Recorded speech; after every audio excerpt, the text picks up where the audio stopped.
Hey kids, it's time to get some SML podcast all up in that.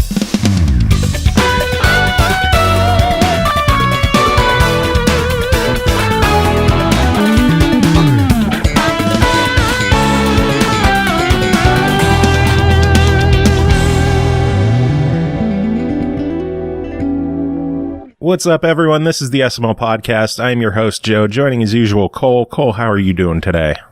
I'm awful. It's rainy and I don't feel good. Nice. You weren't expecting that, were you? No, I wasn't. Normally I just get the, I'm alive. No, I feel like shit today.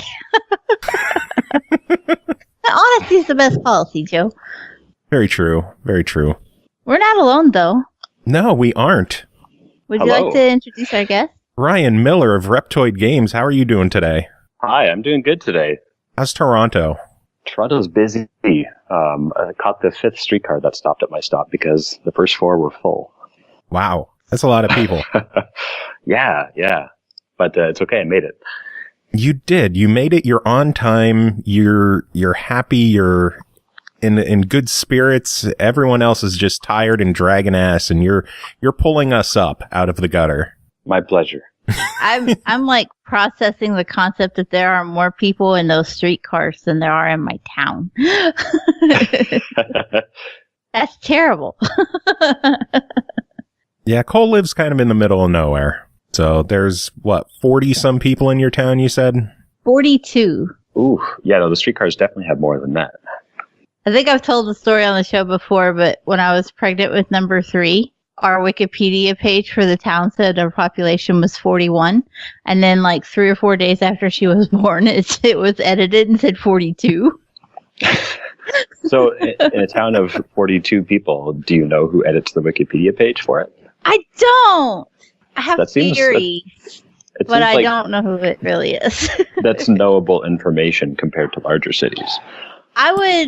We have like a little building here in town, and there's a whole genealogical society, and people really get wrapped up in the historical side of this area. So I wouldn't be surprised if it's not somebody from down at the genealogical society. It's just I'm antisocial and I don't give a fuck about anybody. I'm not from here. I was imported, so I don't care. I'm more impressed that your town of 40 people has a genealogical society. I didn't expect that. It's where our bank used to be. We used to have a bank. We had a bank for the longest ass time.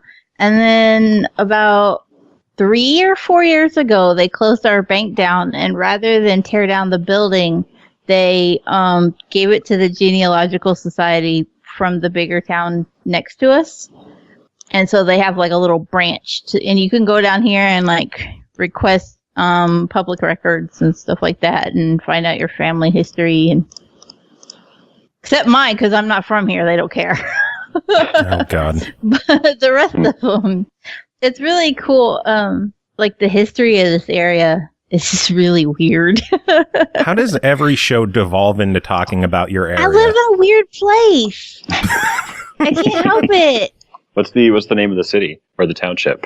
It's just called Blaine. It's called Blaine now, but it used to. I have this old book with like all the old names and stuff. The original name of this place was Old Mouth of the Hood Town. What the hell? Seriously. Old Mouth of the Hood Town. That's what the place was originally called. Yeah. That's a pretty good name. It's just a weird little town, man. See, that's new even for me. I haven't heard that welcome. One before. Yeah, I'll have to go get my book and like take a picture of it. But it describes like, it's very biblical in how it does it. Like, oh, this family from this area settled here and beget this many children. And you're like, what? Beget. You know? And yeah, it's very technical for a bunch of hillbillies. Good Lord. Sorry, I derailed this. You want to talk about your game? I'd love to.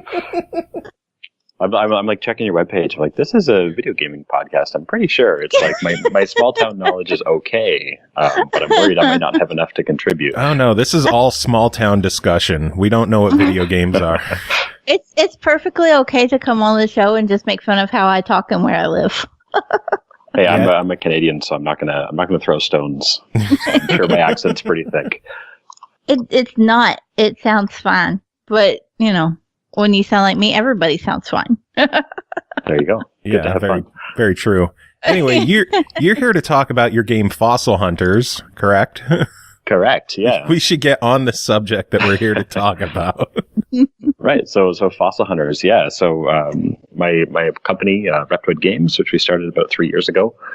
This is our kind of flagship game, our first big game launch. It's a kind of casual action adventure game about digging for fossils and connecting those fossils together to create your own dinosaur skeletons. So we just launched on Xbox and PS4. We launched on Nintendo Switch a few months ago and Steam before that. Nice. Good to hit all the platforms. Yeah, it's a pretty wild ride to just have that many launches all at once as well. It's kind of staggered throughout the year. Yeah, it's very exciting. It's definitely a childhood dream come true to get on all those consoles. So, I've worked for other companies before that have shipped games, lots of places, but it's different when it's yours. Very How true. did you come up with the idea of letting people create their own dinosaur skeletons from the fossils? See, so I wish I could connect this to me being a really big fan of Jurassic Park and paleontology as a kid. But the answer is that we iterated our way towards it. So we kind of just wandered our way into fossils. Originally, when we set out, it's actually when we first started the company, my partner Simon and I had worked together in the animation industry, but then we hadn't worked together for several years, and we didn't work on games together, but we did want to start a company. So to get used to working together, we did 4 games in 1 month. Oh, wow. Like a game jam. I'm not sure if you've heard of game jams before. Mm-hmm. Yeah. So we did a bunch of 1 week or less games that we built. And one of those games was called Minotaur. Those minotaurs in a mine. And it's just really quick, kind of drop in, drop out deathmatch kind of thing. So we built that game. It was pretty fun. And we just kind of kept building on it. So it started out as, you're a minotaur, you've got, 2 attacks or something, and you're trying to kill the other guy. And there's all these kind of dirt blocks that you can hit to, get near the other person. And when you die, you respawn on a dirt block that you can kind of slam on the other player with. So there's a lot of digging in it, but it was mostly a kind of deathmatch game. We were playing a lot of Samurai Gun and Towerfall and Nidhogg at the time. So we were really into that kind of like local multiplayer stuff. So continuing to build on that game, we just started kind of adding more and more. So we said, okay, what if you don't play as minotaurs, you play as humans, and you're digging through these blocks, and if you find 2 minotaur horns, then you can connect them together, then you transform into the minotaur. So tried that out. It was okay. It was kind of missing something. We added this thing where you can collect gold in the dirt. You can collect other bones in the dirt, and then maybe everyone's working together. There's this big drill machine that'll take you to the next level, and you can collect fossils and put it in the drill machine, and it'll crunch it into fossil fuel and let you go into the next level. And it was getting to pretty classic, game jam scope creep territory, where we're just throwing every idea and building it and seeing how it turns out. So it's getting pretty wild there and pretty unfocused.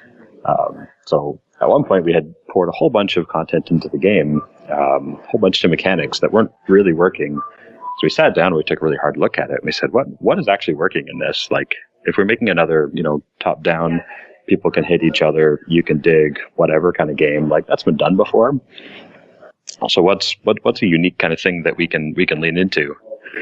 We're like, well, we got these fossils that you can drag around. What if we connected them to each other? We're like, okay, interesting. Connect fossils to each other. I guess we could do that. Do you think people want to build skeletons? We're like, well, let's try it out. So we built up the skeleton stuff a little bit more, and we're like, oh, this is cool. We can build some really big things or some really small things. You can get silly and connect a head to a head or a tail to a tail. So that's when we knew that we were really onto something. So then evaluating a lot of other stuff that was going on, we're like, okay, let's throw out the combat, let's throw out the Minotaur, let's throw out this. And then we kind of had our marching orders from then. We're saying this is a game about building fossils or building skeletons. So that was a really good kind of compass throughout development, because we eventually applied for funding and managed to build it, not just the two of us, but with our team. And anytime we had kind of doubted any kind of design decision or weren't sure about where the game was going, we just reminded ourselves, like, this is a game about building skeletons. It's heavy on the exploration. Combat isn't a part of the game, really. And that always kind of led us the right way. And you got through all of this in a week span during the game jam, or was it longer than that? I should have clarified that. So week span was that. This was all still the initial week. No, it was pretty quick. This was over the course of about 3 months. Wow. That's so still that 1 week impressive. span, the 1 week span was the Minotaur deathmatch thing, which I've been looking for an excuse to put up somewhere for people to play, because it's still fully functional in its own little form. But no, the kind of iterating on it happened a little bit later, a couple months later. We spent about 2 or 3 months developing that. And you said you started with 2 people. How big did the team grow? We grew up to 5 people during production. That's the core team, not including, we had an awesome sound guy on board. So he was external. We had some QA people that were external. So we had a couple external people that were kind of part-timing for us. But the core team in-house, because we're really big on developing a studio, not just developing a game. So our core team is 5. And what is your role exactly? So my role is, officially it's technical director. So what that means in this time, because that job gets kind of morphed a lot into whatever the particular company needs or the project needs. Yeah, it kind of sounds like a catch-all type of position. Yeah. Exactly. It's a bit of a cop-out. So I was the lead programmer, basically. We had one other programmer that we brought on for not quite the whole project, but I was the lead programmer, so all the architecture of the game and all the core systems, for the most part, I built.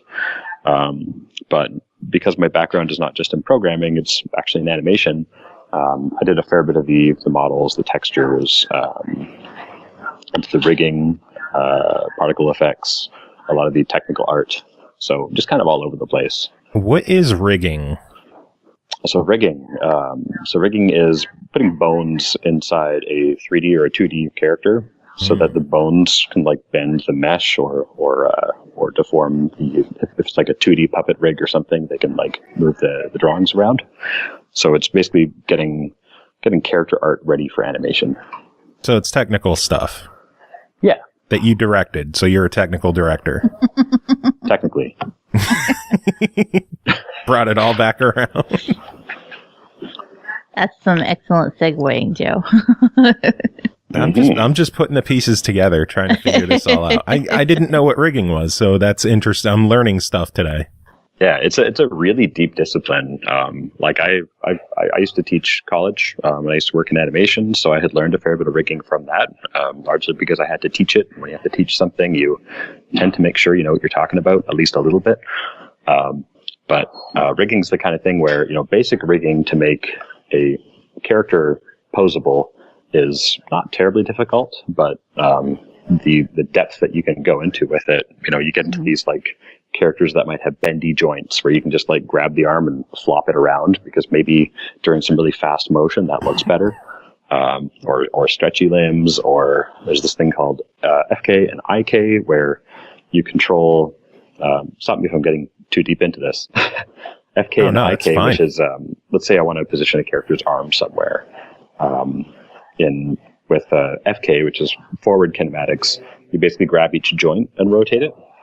But what IK lets you do is it lets you grab the end of a joint or the end of a like arm or the end of a foot or something and just place that somewhere. And then the computer just figures out what the rotations of the arm needs to be to get that there. That sounds really cool. Rigging goes really, really deep. And then there's a lot of people who just build tools for automating rigging. And they're not rigging anything manually anymore. They're building programs that rig things, which is kind of that next level. Was Fossil Hunters all manual rigging or automated? It was all manual rigging. So we had not a lot of characters. We had There's the 4 main characters and a handful of monsters. So we just rigged that all by hand. The monsters, I wanted to bring those up. Those little crawler dudes. Fuck them. Yep. They're pretty frustrating. Yeah.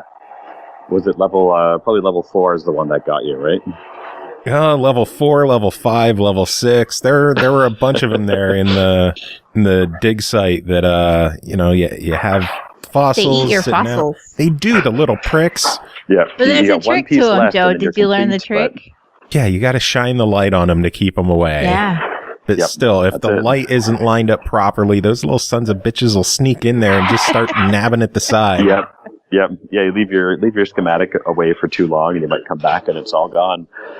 We had that happen. I played co-op with my oldest daughter, and we had our dinosaurs, our fossils all laid out. They were properly aligned. We were trying to do one of the challenge quests. We'd already beat the level, but we went back to go do this challenge quest. And then we were like, oh, we only need one more spine piece or whatever. And so we go digging for it, and we come back, and the spiders had ate everything except for our toes. Oh, God. There was just a row of toes. Oh, no. We just stood there why? So it became this constant struggle. That's one of the reasons I made number 1 co-op with me. I played the first few levels by myself, and then those spiders showed up, and I was just like, fuck these things. Mm-hmm. You're not playing out alone with the spiders eating your fossil. So then I was like, I threw a controller. Okay, I'm gonna need you to keep the spiders away while I go fight these bones. That's one of the things I love about watching people play the games. We've taken it to a handful of trade shows, and we'll get groups of people playing because 4-player local multiplayer co-op is a big hit at live events. Can you hear me okay with that noise in the background? Yeah, it was getting loud there for a bit, but you are louder than the noise when you talk. Okay, I'll just defeat the noise. Fight it. One thing that's really fun. The noise is a spider. Shine a light at it with my broom, But yeah, one thing that's really fun to watch in local multiplayer things is that without the game telling them to do it, or even me telling them to do it, people kind of assume different roles. Mm-hmm. Because people find out pretty quickly that when 4 people just dig blocks at once, it's just nonstop cave-ins and chaos. So usually we'll see they're the ones who, they excavate, they dig everything. Another person is the people who pull the fossils out of the excavation and into the build area. Another person sorts the building and actually puts it together into a skeleton. Another person, guards against the crawlers. And just seeing these kind of roles automatically emerge, is really, really fun to watch. It's really satisfying. I got to see my kids actually do that on their own because we only have 3 controllers. So at one point, and I have 3 kids. So at one point I was just like, here, you guys see what you can do. Do my work for me. Yeah. I sat back and watched them. Well, I like to let them, when it's kid-friendly games, I like to see how they respond to it. And we don't get a lot of those. I play a lot of horror games.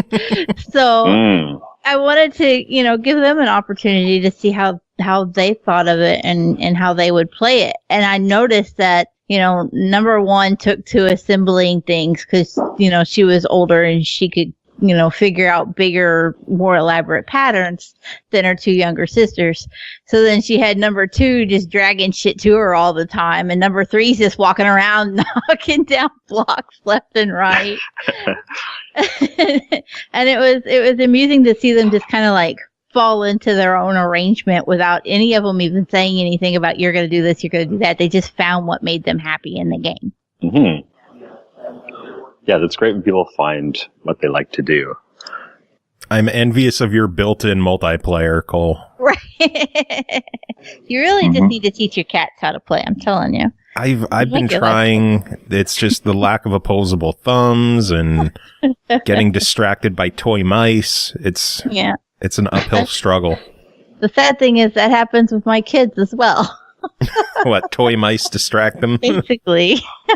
you know that new Xbox accessible controller that they came out with recently? Yes. You seen this? Yes. That might be the way to get your cat into video games. Oh my god, Right? that might be.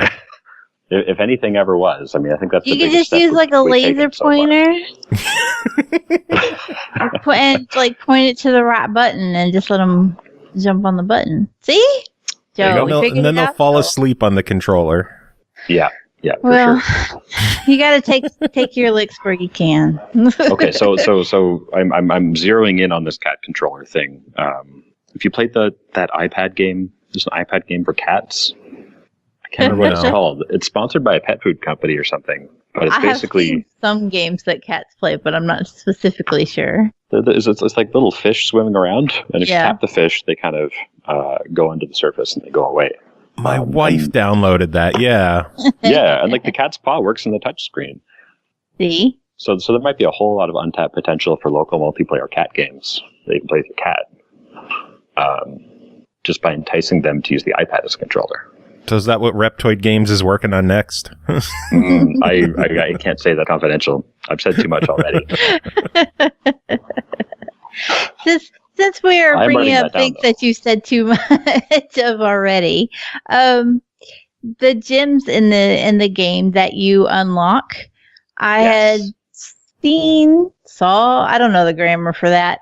I saw where you guys posted on the Steam forums that there was a plan in the future to incorporate those gems. Yes, Can you tell us more about that? I can. Yeah, Yay! so the gems are Oops. in the current game. The gems are used for the occasional. We call them gem slabs. It's Mhm. basically you unlock something with a gem that usually blocks your way. But we're working on a content update right now that should be going live before the end of the year. All goes well, and those gems are going to be really important currency for it. Because what we've noticed in all the Let's Plays we've watched, all the streams we've watched, all the even our analytics data we've collected about stuff, is that everybody takes their gems up to their lab and piles it on the table. That's Yep. exactly what my daughter did. Which we never told them to do. Everyone's just like, oh, I need to keep this safe. I know where safe is. I'll put it in the lab. Some people keep them in the elevator, but people tend to keep their elevator clear, which is, it's very tidy of them. I'm not alone in this. Yeah, I keep one in the elevator in case I come across a gem slab so that I can unlock it. But then the rest I keep in the up at the lab. But I didn't start off keeping them in the lab. I started off keeping them all in the elevator, and then my daughter, when I brought her in to play with me, she was like, "This is messy," and started changing my shit. And threw them all in a pit, right? Yeah. No, she's like put it she's in the lab like rearranging the tables a certain way and putting the gems on the tables so that they're grouped by the type they are, and I'm like, I'm just gonna throw that back in the elevator when you go to bed tonight. Nice. It was the night before we launched on Steam. I was being very careful not to have any dramatic changes to the game because you don't want to screw up stability. You don't want to create bugs at the last minute when you think you've squashed them all. My creative director Simon decided that it was of the utmost importance that all the furniture in the lab be draggable. And I There's was a little an achievement horrified. for doing that on Xbox. There is. So the night before we worked in all the furniture is draggable, and we created an achievement for it. Yay, achievements. And amazingly, it didn't break anything. So that is a glutton for punishment, is what that is. Yep. But yeah, so the gems. Did you two watch the Kickstarter video or any of our kind of older pitches about it? Or I have you have just seen not the new no. stuff? So we did a Kickstarter back in I think it was August last year. And one of the things in our pitch there, it's technically the only thing we haven't delivered from our Kickstarter, so don't tell anybody because they might get mad. But we did deliver early on our Kickstarter. But anyways, the thing that was missing from our launch is a thing called Creative Mode. So Creative Mode is a lot like Minecraft Creative Mode. That's the kind of the inspiration for it, and it's a safe area kind of off the lab where you can eventually unlock all the fossils in the game in unlimited quantities on a big playing field that you can take pictures of and you can save. You basically get your own kind of lab where you can create whatever you like. That's impressive. pretty cool. Yeah. So gems are used for the unlocking of that stuff. Oh, okay. So hang on to all those in the lab for a while. Yep, absolutely. Nice. Yeah, you'll use them all up when the patch hits. Are there any stockpile plans? Are there any plans for online multiplayer in the future? I don't think so. No. Which saddens me a fair bit. Yeah, it's. I need to be able to push Joe into a pit. It was a really hard choice to scope it out when we were first building the project, but it wasn't an area of specialty. Like wasn't something we were really comfortable with doing at the time. There are budget limitations as well, and it's just the way the game's been written. I think it would be too much just kind of ripping everything up to add it in now. Yeah. So unfortunately, I don't think we're going to make it. That being said, I have been watching. I actually don't have an Xbox One myself. It's the only console I don't have. But Mixer has this controller sharing feature now, where people can jump in on you can stream it with your friends, and over that connection, you can give them access to a virtual controller. So that actually allows you to play it online multiplayer with your friends. Oh, I didn't think to use that for that. Yeah, the shared controller. I haven't tried it, but I've read several articles on it. It looks really promising. I know there was a thing on Steam too. Somebody had said there's like a third-party app or something like that you can use that allows. That one's really cool too. So that's called Parsec. Parsec. And they're a really nice little company. I think they're out of New York. We chatted with them a bit. They're really friendly, but you can host on your computer. You can host a game, and then people come in and they just come in as virtual controllers, just like the Mixer thing. What's really cool about that is they're cross-platform. So if you have like an Android phone, one of those like gamepad clips or something, you can have that join into someone's PC session. That's pretty cool. Yeah, and you can do a lot of players. You can have someone on an Android phone. You can have somebody on a Mac. You can have somebody on a Raspberry Pi or something. So I think they have Raspberry Pi support, and they can all just join into one game. Jeez. And Fosslanders is pretty well suited towards because it has everyone shares the same screen. Yeah, that's impressive. So that we have tried out, and that works really well. I was pretty impressed by that. That's pretty neat. It's crazy what technology could do these days. Yeah, there's so much like attention on streaming right now that everybody's kind of rushing in and making their startups to try to make streaming do more than it does right now. So it's nice to see all that progress happening. Is there any potential for Mixer Interactive features in the future? I don't know enough about them to say. Yeah. Yeah, our console ports for PS4, Switch, and Xbox weren't actually done in-house. You probably noticed on the splash screen of the game, it says Smiling Buddha Games as well as Reptoid Games. So that's another company here in Toronto. It's a company that did Use Your Words, actually. I don't know if you've heard of it. Yeah, we actually had Julian and Brent on the show a while back. Fantastic. Yeah, so Julian did our console ports for us. That's cool. Yeah, because he's the guy who knows what he's talking about for that kind of stuff, and he's got all the business connections, he's got all the know-how. So he did a really great job on those ports. It was really pain-free for us. Does that mean after this you're gonna go send him an email and be like, "How do we put Mixplay Interactive in here?" Yeah, I'll say, Julian, mix every feature, do it, please, thank you, bye. Easy peasy. XOXO rhyme. That's how it gets done. He's locked in the dungeon right now, just waiting for orders. Jumping back to the Kickstarter, I noticed one of the features on the Kickstarter page was unlocking new costumes and hats and items. Did that make it into the game? So we got the palette swap kind of things are in there. It's a bit of a cop-out as far as character customization goes. So we got the different outfits in there. Hats, I can't say right now. Hats will probably not make it in, but I'm trying to sneak it in. No promises, unfortunately. Gotcha. We got some cool hat designs I really want to make in there, though. Will the hats have any kind of effects, or will they just be cosmetic? The only effect we've talked about the hats is just one that has like a headlamp. Yeah. No, that would be nice. Yeah, we talked about a headlamp one, and we talked about one that emits sonic waves that scares away crawlers. Oh God, yes. Yeah. So people will be pretty interested in that, I suppose. Little crawler sons of bitches. What was the decision to make there not be any kind of actual combat against the crawlers? It's more of a guiding principle we had for the whole game is that, you know, it's every game for the most part has some kind of combat in it. It's really, really common. Just, you know, you have a problem. Oh yeah, you kill the problem. The problem goes away. Cool, great. Poke it with a stick. Yeah. So we kind of wanted to lean on problems like this and the kind of game design challenges that the players are faced with to be something that needs to be managed, not something that needs to be destroyed. But you can totally push them into the pits. Yeah, so you can push them into the pits. You can just knock them into like a lit area, and if they're in the light for too long, they'll just burrow and just get out of there. So they're kind of more of a thing that needs to be managed than a thing that just needs to be squashed or hit with a pickaxe or something.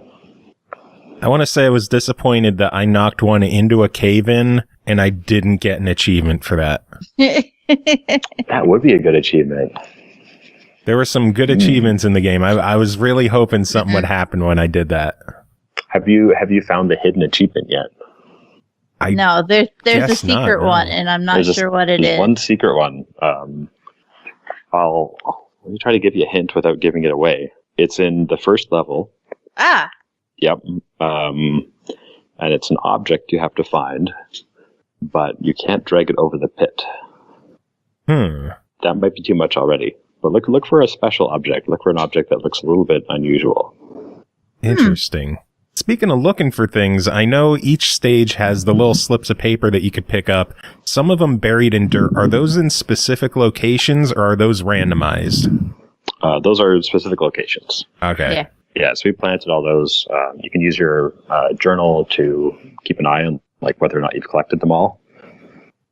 From watching the streams that people have been doing this time around on this launch, I don't know, this might just be a thing about Xbox and PS4 gamers that love their achievements. But more than ever, I've seen people like not wanting to complete a level until they get everything. Yep, that's me. Which is really cool to see. Watching a lot of our the Nintendo Switch streams and stuff that went out, because as you know, they have no achievements right now. People just kind of blow through things. They like the collector requests. They obviously need to get past levels, but the achievements get ignored a lot. So that would result in shorter play times and kind of less completionist. But it's been a lot of fun to watch the Xbox and PS4 players go because they're super thorough. And it's cool. It's a good game to be thorough with because it's a lot. There's a lot to find. Yeah, I personally made it down to the mushroom caves and realized that I didn't find all of the slips of paper in the dig site, so I had to go back and get those stars on every level. I needed to do it. That's what me and number one were doing too. Like we were purposely pressing the start button and check because it'll tell you if you've explored it 100% and how many of the collectibles you found, the notes. Mm-hmm. And so we were actually going back, and then we'd finish a level, and then we'd come back to go to the next level and be like, oh, no, we missed this. We don't have a star. We have to go back to that one instead. So we were bouncing back and forth through the first several levels pretty frantically, just trying to, like, clean everything up because we didn't want to miss anything. Cool. Yeah, that's great. Damn it, I got my achievement for all of them, though. I want to say, though, number one was very disappointed when she realized that because she was in my game, she wouldn't get achievements too. She was just like, this sucks. I can't get achievements. Mom's going to get them all. I was like, well, I guess you're going to have to go load it on your Xbox and make your sisters play with you. Yep, exactly. Bonus points, at least you already know where everything's at. yeah, it's you could just go ahead. Oh, man. Jumping back a bit, you said that you took this to a bunch of shows and expos. Do you have any really fun stories of people who were either really, really good at the game right off the bat or people who were just awful at the game? I think the thing that a couple of the things that came up again and again were parents who were bringing their kids to these trade shows the kids, we went to a couple of comic conventions, which don't usually have video games at them, but the audience is still the same audience, basically. So we're in a row of people selling prints or comic books or whatever, and a kid zeroes in on our booth and goes, "Wow, a video game!" And they all come start playing, and then the parents just kind of sitting behind the kids while they play, arms crossed, just looking, being quiet. And we say, "Oh, you should come play with them." They're like, "Oh, no, I don't play games." We're like, "Okay, that's fine. We're not going to make you play." The kids keep playing. And eventually, every time, the parent eventually picks up a controller. They say, "Oh, okay, let me see what this is all about." I always find the whole "I don't play games" thing weird. I'm like, you never play Pictionary at a party. You never pick up your phone and play Candy Crush. Like, everybody plays some kind of game sometime. Absolutely. I mean, I think games with a gamepad can be kind of intimidating for people who don't play gamepad games. That seems like the barrier for some people. But yeah, no, everybody plays games. Games are part of life, right? Yeah, I love, even my dad will be like, "Oh, I don't play video games." It's like, Dad, you're the one who introduced me to ColecoVision. Yeah. Of course you do. Got more cred than I do. Yeah, so we saw a lot of that. We got a lot of kids that just needed to be peeled away by their parents. That trick that the parents do where they say, "Okay, we're going. Hey, we're going. Put the controller down. We need to go." "Okay, I'm going." "All right, see you later. Bye. We're going to leave you here." "Bye." The kid keeps playing. But Dad... And then they look around and they go, "Oh no, I don't know where my parents are." We say, "It's okay. Just keep playing, and eventually they'll come back for you." I know where never did. Yeah. They just figure, "Oh, okay. Well, whatever. That's a babysitter for my kid. Clearly, it's going to work because they don't want to leave. So I'll go do what I want for a bit."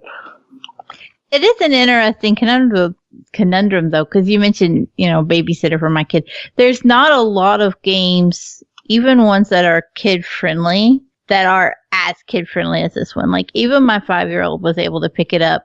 And I used her as a metric, like, she's not a massive gamer anyway. Mm-hmm. This is a 5-year-old that can beat Super Meat Boy levels, but she plays. Hey, wow. Yeah, she's but a little she's not ridiculous. A gamer? She's totally a gamer. That's the problem. That is the problem. But that's why I always say I use her as a metric of kids can play, but she's a little above average for a kid that can play.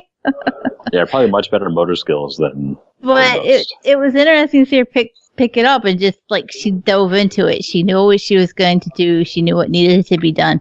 She figured out how to play it quickly without having to bring up control maps and all that. She's just in it and gone. I'm so happy to hear that. And for a 5-year-old, that's still a big deal, even one that plays regularly, to just be able to pick it up and play and know what to do. It's an impressive feat. We worked really hard to make it. Thank you. We worked really hard to make it intuitive. Right, you'll notice there's almost no UI on the screen during normal gameplay. We don't have a whole lot of tips. We shoehorned some into the first couple levels to make sure people were using a couple controls that get missed, those trigger buttons. But for the most part, like you can just kind of poke at things and experiment and learn how to play. And the consequences for failure, just kind of across the board, are really low. Yeah. You can die as many times as you want, and there's not really any problem. You'll just have no money. That was actually what I ran into with number 1, because she was just kind of haphazardly. This is my 14-year-old. My 5-year-old did a better job at staying out of the pit. But number 1, she's just like haphazardly running across stuff and causing cave-ins, and she's like, "It's no big deal if I get crushed." And I'm like, "It is a big deal because I have no money. Lamps aren't free." Are there any other... Go ahead. No, you go ahead. I'm done now. Go. I was going to ask if there's any other uses for the money in the game besides buying lamps, if there's like any purchasable upgrades or things that you could do in the future. We had permanent upgrades at a time during development. We ended up taking them out in favor of those pools that you may have found some of. Yeah, I found the one pool that lets me break everything in one shot, which I absolutely love. Yeah. So we ended up taking up permanent upgrades for that, where we're kind of playing around, seeing if there's a way to bring it back, but it was a little bit too kind of mechanic breaking. a little too game breaking. So maybe there might be a better way to reintroduce that. So yeah, the only thing to spend money on is the items, like you said, in the last world, the last biome, or whatever you like to call it. There is a character that will fish up fossils for you, and they take money. So they basically they use our desire sensor that we call it to figure out what kind of fossil you need, and then for I think it was like $100 or something, they'll fish it up for you and get you that fossil. And that's it in the current form. But money is also factoring in with the content update that we're working on. Gotcha. Do you care to elaborate a little more on the desire sensor? Because I've noticed its effect in the game, but would you care to describe it a little more for us and what it does? Yeah, of course. Yeah. So when we first launched the game, we got some pretty good reception for it, but kind of across the board, everyone complained that with the random fossil drops, it would not drop that last thing that they need. So let's say you're building that like bird skeleton in the first mushroom level. It's like a big kind of like Toucan Sam kind of skull, a middle joint, a foot, and a tail. You might get that foot, tail, and middle joint really fast, but that big Toucan Sam skull just isn't dropping, and you keep getting all the other fossils instead. So what we did is we set the drop rate based on the schematic that you have to build in that level. So if something had, 4 bendy pieces, 1 skull and 1 tail, then we'll make the 4 bendy pieces drop more often than the skull and the tail. So we were able to, just through pretty simple math, make the drop rate technically do what it's supposed to. But it's random, of course, and random never feels very good. Usually the effect of pure random feels like it's trying to never give you exactly what you want, right? Yeah. So it might be that thing that you need for 25% of the skeleton drops 25% of the time, but that doesn't mean that, after 4 drops, it's going to drop. It means after, a longer sample size will drop. Anyways, so this is a pretty unsatisfying system where some people will just get stuck and it seems like your thing is never going to drop. So kind of inspired by what World of Warcraft eventually did, I think around the, I think it was late Burning Crusade, maybe they did this, is you get these quests in World of Warcraft where it's collect, 20 troll ears or something. Collect 1 troll ear, let's say. Collect this fancy thing, and you have to kill these mobs to get it. What they did is, the longer you are on that quest, they'll kind of set a time limit where this quest should take maximum 10 minutes. After 10 minutes, the drop rate of that item that may start with a really low drop rate will eventually approach 100%. Oh. So this idea that it's going to make it, the system is capable of knowing exactly what you want. So let's just, within reason, give it to you so you can get along a little bit quicker. So we created this desire sensor thing, which basically every time it checks to see if it should drop a fossil or not, it looks at all the fossils in the environment. It looks at your schematic and your schematic progress and which slots are still open. And if there's anything that isn't in the environment and is needed for the schematic and not complete in the schematic, there's a 75% chance to drop that. And a smaller chance to drop something that you may not want. So it's really heavily biased towards dropping exactly what you need, because it can figure out exactly what you need. That's helpful. Yeah. So we immediately got really strong feedback from that. People are like, yes, this feels better. This is great. In that same patch, we call that our quality of life patch. And that was before we hit any of the consoles. We also added some other features that people really liked, like hold A to dig. Yes, definitely helpful. Which is pretty important. It's kind of silly that we didn't launch with that, but you can just hold your button in front of a dirt block and your thumb doesn't get so tired. That should come with a warning that you're more apt to cause cave-ins doing that. Yep. Then we added something else called grab assist. So when you go to grab something, if you're not quite in front of it enough yet, it will basically in the background kind of keep pounding that grab button as you get closer to it for a really short period of time. So it's really hard to see it working. It just looks like it's behaving normally, but behind the scenes, it's helping you grab stuff a little bit more. Those are the best kind of features, though, that just kind of do what they should do naturally without you noticing it. Yeah, it doesn't make the game any more complicated for the player, right? It's just makes it feel better. Right. You don't necessarily need to know how or why. It just works. I really appreciated the desire sensor. When I was playing with number one, there were a few instances where we would need one specific piece, and we would just tear through the whole map looking for it. We'd finally find it, and then we'd cause a cave in and crush it. Yeah. And then, like, we'd have to start all over again. And eventually it just got to a point where no matter how many times we fucked up and caused those cave-ins, the game just felt bad for us and would give us the piece pretty quickly again. Like, wow, you guys are bad. Here, take it. Just go. Nice. So there you go. That's our next innovative system we're going to create. It's going to be the mercy sensor. It'll detect when bad things happen to you and give you a break after they happen. That's the way to do it. Just take pity on the gamer. Yep. You just be like, I fell into the pit 5 times. Here's your fossils. Bye. Yeah. It just rains fossils and money on you. Pity sensor is more like it, I guess. Yes, the I pity wouldn't be sensor. mad at that.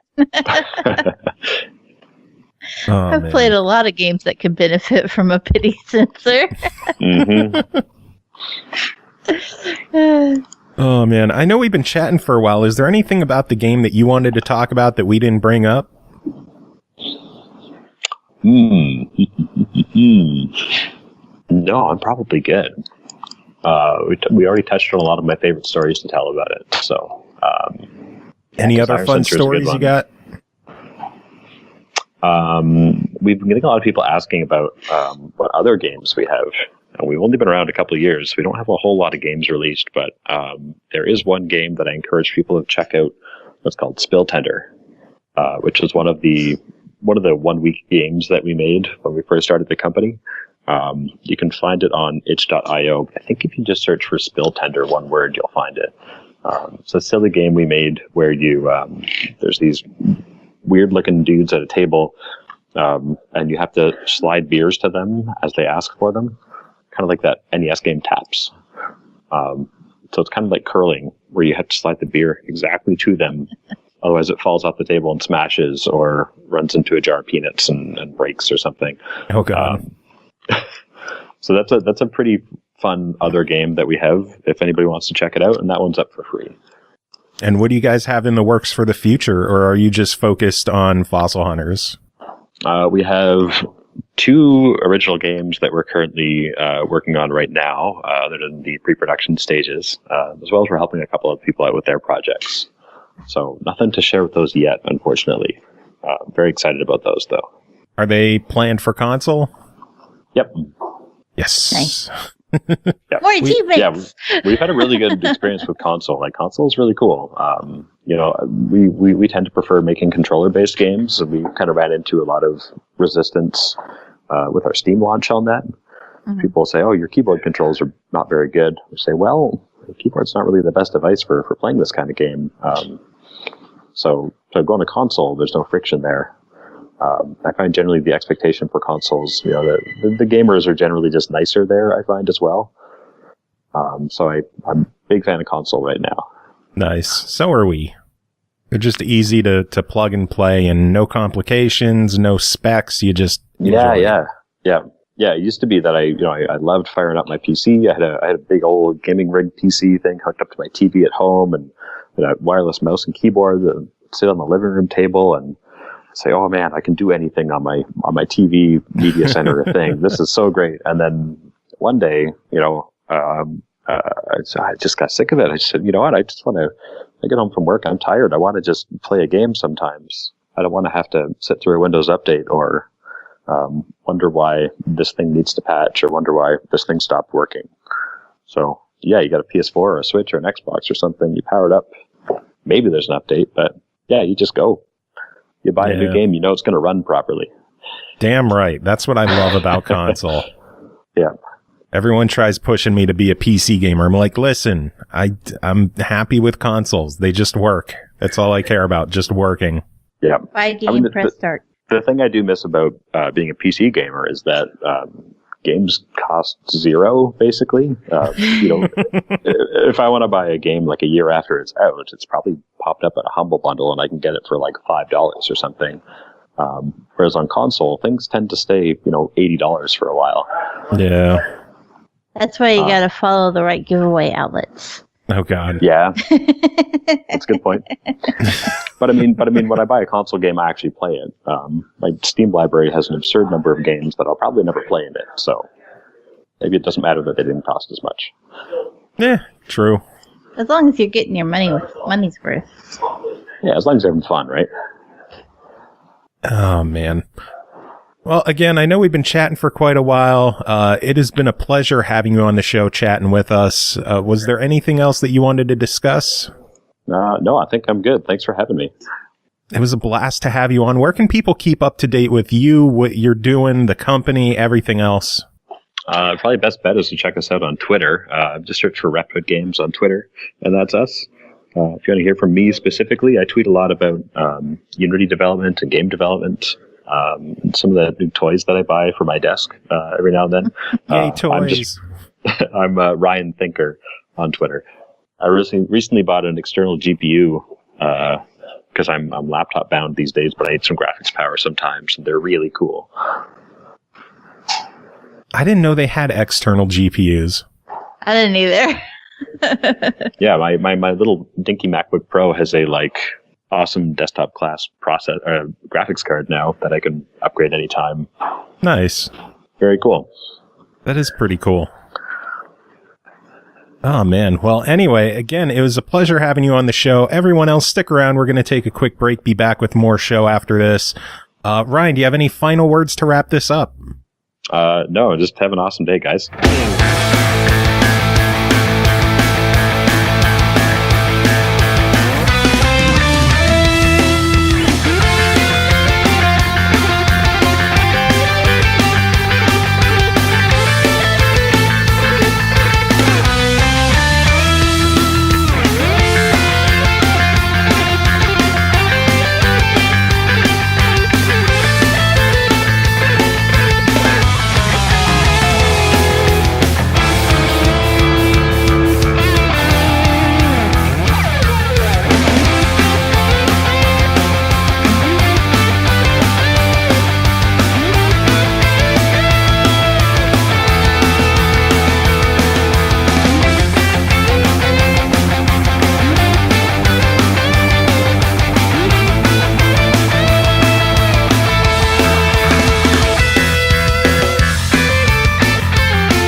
Welcome back, everyone. Thanks for sticking around. Thanks again to Ryan at Reptoid Games for joining us and keeping Cole and I company.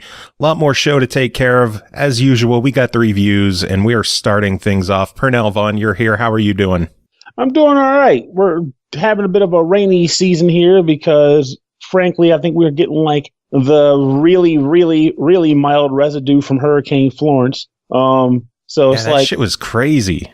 Yeah, down there, they were getting pounded by rain. Up here, we just got a quick boof. It was okay, that was nice. Now it's just back to normal puddling. But even still, it's just kind of more rain, which ultimately isn't all bad, I guess. Yeah, I like the rain. I like rainy days. I do too. What hurts me about rainy days, though, is I'm not concerned about water damage because I'm a paranoid schizophrenic when it comes to property. And right now, my drain, I need to clear my drain up top, but I do not have a ladder to go up 2 floors. So it's get up there. So whenever it rains heavy, the water overflows from the drain. It's pouring down the side of my house like a deluge, just like a waterfall. It's and while it sounds awesome, I worry about what it means for the house. My dad was it's not damaging us. The hell it's not. I don't know what it's doing. More rain than expected is hitting the bricks. Maybe it's doing some shit. Maybe over the course of 50 years, it'll it's like going to create a calcium effect on the bird. I don't fucking know. Point is, water is a force to be reckoned with, and it damages and ruins things. It ruins property, and it's always expensive to repair. Never fails. So I'm paranoid about it. I love rain, but fuck rain. Also, hey. But I will say on the positive, this was a surprisingly good week for games. Like, I've been stupid busy and like trying to like sort out all the schedules, like play this, play that, play this, play that. In the middle of that, trying to do the social thing. And also I was like, I should try that Dragon Quest game too. So usually you're like, crap, I gotta do reviews though. Dragon Quest can wait, but these games aren't good. Well, that's not the case sometimes. Sometimes it's like, hey, these games are pretty good. And it's honestly been a pretty solid time, which is almost like a spoiler in its own right, but whatever. I just wanted to ramble about that. But it's okay. You could ramble. I like rambling. Thank you. But how about you? How's your week been treating you? It's been hectic. My mom's moving, so I've been keeping occupied between either helping move or babysitting kids so that other people can help move. Oh boy! So it's like, hey, I'll move if you can watch the kids. I'll move the furniture. Just take the kids away. Unfortunately, my back problems mean that I kind of have to help out with the babysitting and take a break from the actual moving for a while. But that's almost a danger in and of itself, because then you got kids running around, knocking over your stuff, being rambunctious, bratty, and then you're like, stop, kid. You're like, oh, my back. And it's like, well, the kid knows. Now the kid knows your weakness, and they prey on it. They know your back's giving you. I was like, well, I'm just going to do this thing just slightly out of reach of him. I'm going to mess with his stuff. When's he going to chase me? Like, but then, of course, you'll find a way. Oh, shit. But kids are, we were talking about that earlier, but kids are smart. People underestimate kids. They know your limits. They know what you can and can't do. They know how to be jerks. They're good kids. I love kids. I love the cool kids. I love the good kids. But then there's those special children. The ones that not only know the rules, but are also bad. And they prey on it. They prey on it like vultures. And it drives me nuts. Little bastards. But hopefully those kids weren't that way to you. But the stories, man. I was playing Bob Ross, The Art of Chill, and a kid got under my skin. That shouldn't even be possible. The whole point of the game is to relax. I didn't know there was a Bob Ross game. Yeah, it's a board game, mind you, not a video. Oh, okay. But it's just like the idea is like you're mixing paints together and getting the right paint brush to make pictures and hopefully do it before Bob Ross does, which sounds more hectic than it is, but it's actually very relaxing of a game, because I don't even feel like if I'm getting beat by somebody, I don't even care. I'm just like, I'm just getting these paint colors together. Oh, I got the chill bonus. That's pretty cool. Whatever. And then this kid comes along. He just ruins everything with his rambunctiousness and his, I'm going to peck at your nerves because you're not my mom or my dad. You can't do anything. And I'm like, well, I'll tell your parents you did something to get you in trouble. I don't have to be your parent. I can just lie as an adult. So don't piss me off. I know how to get under your parents' skin to get you in trouble. That's what it means to be a real adult. Don't need to be your parent to get you in trouble. Whatever, my ass. But I digress. Kids drive me nuts. The good ones are cool, but the bad ones drive me crazy. Oh, yeah. Anyway, video games. We should probably talk about those, huh? Games your kids should not play. No, actually, quite the contrary. I think some of these are games your kids should play. You ready to do these? Let's fire some balls. Cool. First game to talk about is called Labyrinth of Refrain, Coven of Dusk, developed by Nippon Ichi Software, published by NIS America, released September 18th on the Switch for $49.99. Plays the Tractatus de Monstrum, a living book owned by the conniving dusk witch Dronya, and confront the dangers lurking beneath the quiet town of Refrain. Assemble an army of up to 40 fully customizable puppet soldiers, and wield unique skills, deadly magic, combination attacks, and powerful weapons to annihilate terrifying monsters and conquer the Labyrinth of Refrain. Pernell, what is this game? This game, in a nutshell, is Nippon Ichi Software's first, at least to my knowledge, first crack at a dungeon crawler. And funny enough, I didn't even realize until, like, let's say last month, it was in June. I was in Los Angeles for E3. I went to a store in Chinatown out there. It was like an import game shop, and I saw a poster for this game on the wall which kind of shocked me because it wasn't out yet.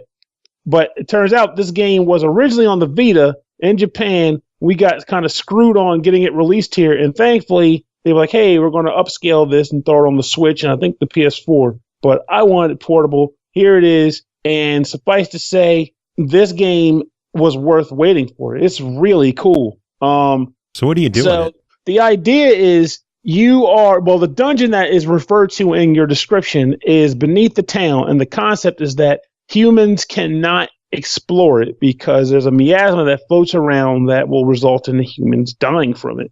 So what ends up happening is this Tractus de Monstrum is a book that is known to be previously owned by the only person to ever enter and get back out of the labyrinth. But weirdly enough, through a weird story event that they explain later on in the game, your soul is inside of the book.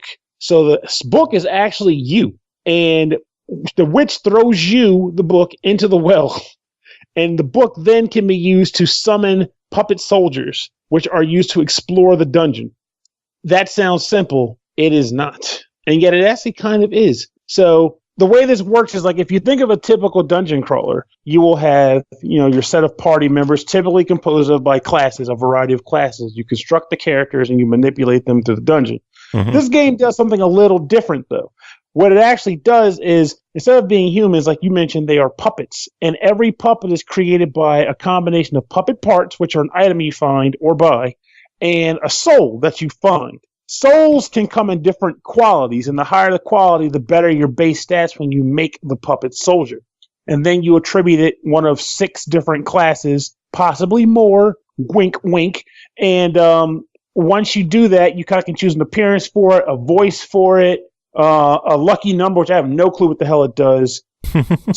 Different starting stat or skills rather, and even crazy things I'm not even used to. Like you can choose the rate at which stats increase on the guy. So you might say make a mage, and the mage is typically good with intelligence and intelligence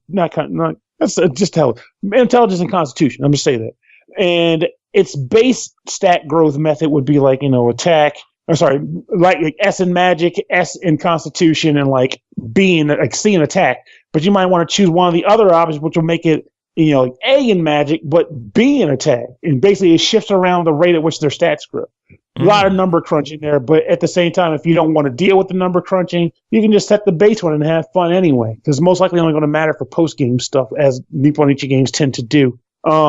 So you basically take these characters, you create them, and you throw them into the game. And normally they will get whatever skills they learn at level up, which seems to be consistent for everybody. It's like level 8, you'll get a skill, and level 15, you'll get a skill, so on and so forth. But the thing that makes this game really weird as far as how parties go is that you don't just put a character into your party. You put a character into something called a coven, and that is the slot in your party. So you're probably thinking, what the hell is a coven? So yep. That's why I had asked. I wanted you to say, like, what the hell is a coven? So as you explore dungeons, you will find scrolls hidden in certain chests. Maybe an enemy will drop it or whatever.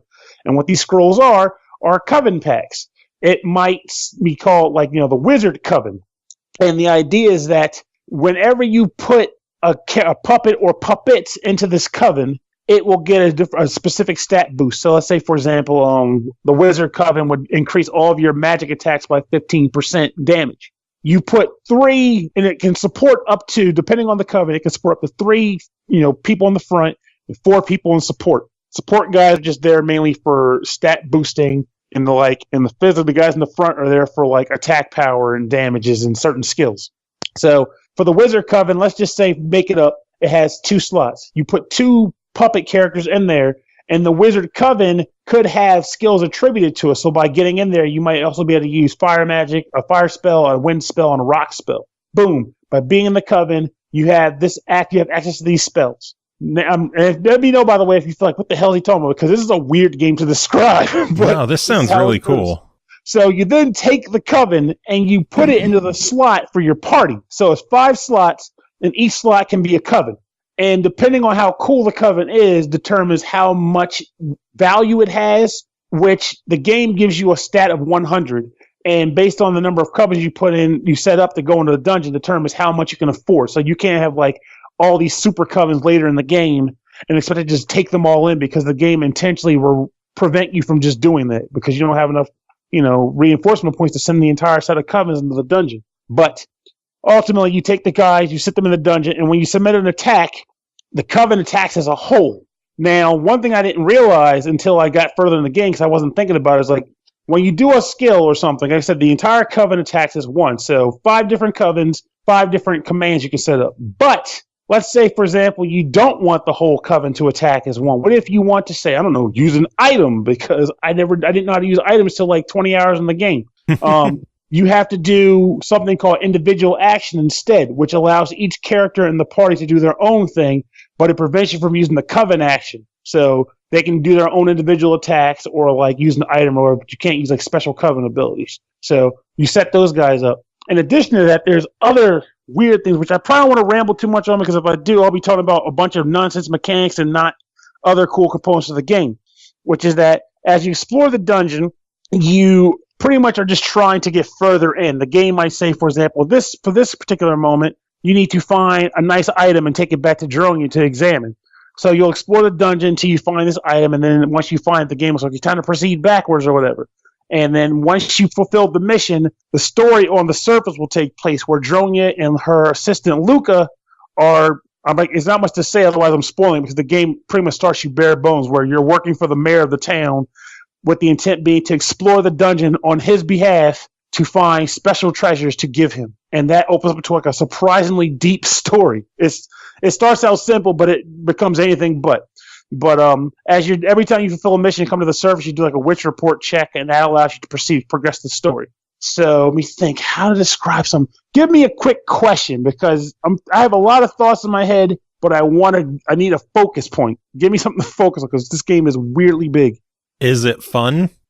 Oh, God, yes. This game is a ton of fun. I really enjoyed customizing the characters. For those who are familiar with Nippon Ichi, you know that most of their RPGs are composed by Tenpei Sato, and this is probably one of the best works he's ever done as far as I'm concerned. I love all the music in this game. It makes me want to keep playing it more. There is, for those who are familiar with Disgaea, if they had the Dark Council or whatever, I never get the damn name right, but the Dark Council you could put in petition votes in using mana points. In this game, they have something called witch petitioning, where every once in a while you can spend mana that you accrue in the dungeon to fulfill a witch petition, which will allow you to do certain things. Like the game gives you certain skills, some of which can be acquired through the petitioning, which kind of break traditional dungeon exploration. So, for example, at one point, the character's like, oh, like the book comes back to report to the witch, and she's like, oh, I see, you can't get to the next location because it's blocked off. Oh, there's too many walls in the way. Well, just start smashing the walls, and you get the ability to just break dungeon walls. Just walk up to the wall and bust a hole in it, which is very unlike dungeon crawlers. I can't think of a dungeon crawler where it just lets you break almost any wall you want. Of course, the thing they limited you with is every time you use the wall breaking skill, it costs you a certain number of reinforcement points, which again, there's a cap, and when you run out, you can't do it anymore. So you have to be smart about it. And you also can't just like typhoon through and smash every wall, leave the dungeon and come back, because they all repair themselves. But for the frustration removal point, even though the walls regrow, if you come across a room behind a destroyed wall and you go in, it stays on your auto map. So it still shows all the places you can go. You just have to smash the wall to get back in. And of course, there's typical like dungeon jumping and things of that nature. But I really like this game. I like playing it. I like the music. I enjoy customizing my little puppet party. And I don't think that makes me sad though I'm home. Well, I just wish there were more designs for the puppets, because at 40 puppets total in the party eventually, and you're sitting here making new puppets, you're going to eventually like, okay, well, of these six options for this type, I only like 3 of them. But I need 4 of that guy. So 2 of them are going to look exactly the same. Screw it. I like that style of Astronite so much, I'll have 2 of them. And I'll name them Demona A and Demona B. Oh, God. But it's a lot of fun. It does a number of things that typical dungeon crawlers don't, which you'd expect Nippon Ichi to do. Again, the coven system is very unique. it changes to me the way in which you will devise a party. And you can go in any number of ways. If you want to be micromanaging, meticulous, you can be like, okay, I'm going to have Astronaut and a marginal maze and the theatrical star in one party. Or you can just say, screw it, I want three punchers in there. 3 people that can punch. And they can sit in the party and have fun. If you want to, basically, I'm saying if you don't want to get complicated, you can just throw whatever you want in there and just make it work somehow. And of course, just like in like this guy, you can increase the difficulty if you want by spending, go to the Witch petition and request it. So if you want to be challenging, where you have to be really meticulous with your stuff, but be rewarded with better drops and the like, well, guess what? Witch petition that shit out, get difficulty up. But it's good. I'm having just like, there's just a lot that happens in this game, like as far as like customization goes, and yet at the same time, it's actually not that complicated. You also forgot to mention you can also use like reinforcement points to also increase your defense and attack in combat. But again, rationing because a lot of stuff tapped from that pool. Yeah. Oh, I need to mention too before I forget, in case because I might run out of time on this review, is that when you're exploring the dungeon, one weird thing they put in there is that every time you go to a floor in the dungeon, as you're running around, you're collecting mana. Mana is overflowing throughout the dungeon, and you use mana for things like witch petitioning and other certain things. But every floor has a certain cap that you can have. So you're smashing walls, getting mana. You're killing monsters, getting mana. You're finding mana deposits, but the floor maxes you out at 5,000 mana, and you happen to get 5,010. What happens? Death comes after you and tries to kill you. Oh, Jesus. So basically, the game will punish you for being greedy on hoarding mana in dungeons. So don't go into a dungeon but to just mana grind to your heart's content. They put that in place to keep you from just kind of hoarding it and just doing things whatever you want. You have to be kind of smart about it, because if you're just running around grabbing it on a whim and then eventually go a little bit further down the dungeon, you might catch yourself off guard hitting that cap, and then it's time to run because death don't play, and it's not easy. It's pretty cool. I mean, like, I feel like if you're not stupid about it, you'll probably never encounter death. Like, I kind of had to force it to happen to me by just like intentionally letting it go up. But I think if you're just not grinding for it, it probably won't happen. So, but at the same time, maybe I haven't tried it, but I wouldn't be surprised if you can actually beat them in some way, like how Persona does it with their death spirit that chases you around. Well, that's your homework for next week. Then you got to fight death. You know how many people have tried it over the years? They've all died. No one's beaten death yet, and if they have, they ain't telling. Probably because it's a secret that'll get them in a lot of trouble. Well, we'll find out next week, I'm sure. But $50 on this one. What is your official verdict? Oh, this is so damn worth it. If you like NIST games, buy it. If you like dungeon crawlers, buy it. If you like crunchy numbering things, buy it. It's a good game. Crunchy numbering things. Yes, crunchy numbers, and just thinking about number management, min-maxing, all that beautiful stuff. Nice. I was rambling up, but I like the game that much, I guess. It brings out the rambler in me. It's good to hear you enjoyed it. That just means all your other reviews are going to have to be shorter now. Dun, dun, dun. Because the next game to talk about is called Old School Musical, developed by La Moutarde, published by Playdius. Hopefully I said that name right. La Moutarde. I don't know. These names, I'm telling you. This will be his cue to actually say, everyone, if you like my game, here's how you say the creator's name. That's me. But this one released September 13th on Switch and Steam for $12.99. What has 50 amazing chiptune tracks, a loony story mode, 32 different types of chickens to fight, and takes you on a tour of all your favorite retro games. It's Old School Musical. Tib and Rob are the heroes of a wacky adventure that will teach them where all of the bugs in our favorite games come from. Pernell, what is Old School Musical? I'm actually kind of glad that the description mentions the chickens, because that's probably one of my favorite levels I did in the story was like something out of Legend of Zelda where the chicken army locks Link up. Whoever the guy who's supposed to be Link, they lock him in a cell and you have to save him, or Blink. at least find. It's like Klein or something, but he's basically Link. He's like basically this guy's been known to be like just to massacre chickens. But Old School Musical is what I believe gameplay wise to be the creation of a person who really liked Guitar Man and really missed the fact that he couldn't play another game since then that had the style of gameplay the defense mode had. And you're probably like, what the hell are you talking about? But whoever's listening to this episode who's played Guitar Man already knows what the hell I'm talking about. Oh, I know what the hell you're talking about. Yes, I love that so much. I was like, yeah, I was Guitar so Man. Yes. And this game's main gameplay, or pretty much all of it, it plays in that style. As you're playing it, whether it's the story mode or the arcade mode where you can just select the number of different tracks you want to listen to, the idea is that there is pretty much like a plus axis, and buttons are coming in from the left, right, top, and bottom of the screen. And as the buttons come through, they represent up, down, left, and right. It never gets mixed up, from what I can tell at least, where it's always going to be right from the right, left from the left, or whatever. You have to As press. it should be. No, sometimes it was. I shouldn't say it because it's kind of jerky when it's not.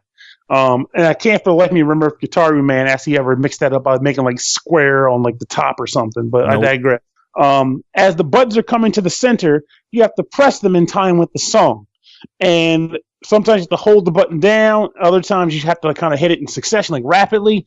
And both Joy-Cons work for the same like up, down, left, right, button styling. So you can press right on the left side or the A button on the right side of the Joy-Con. They both represent right.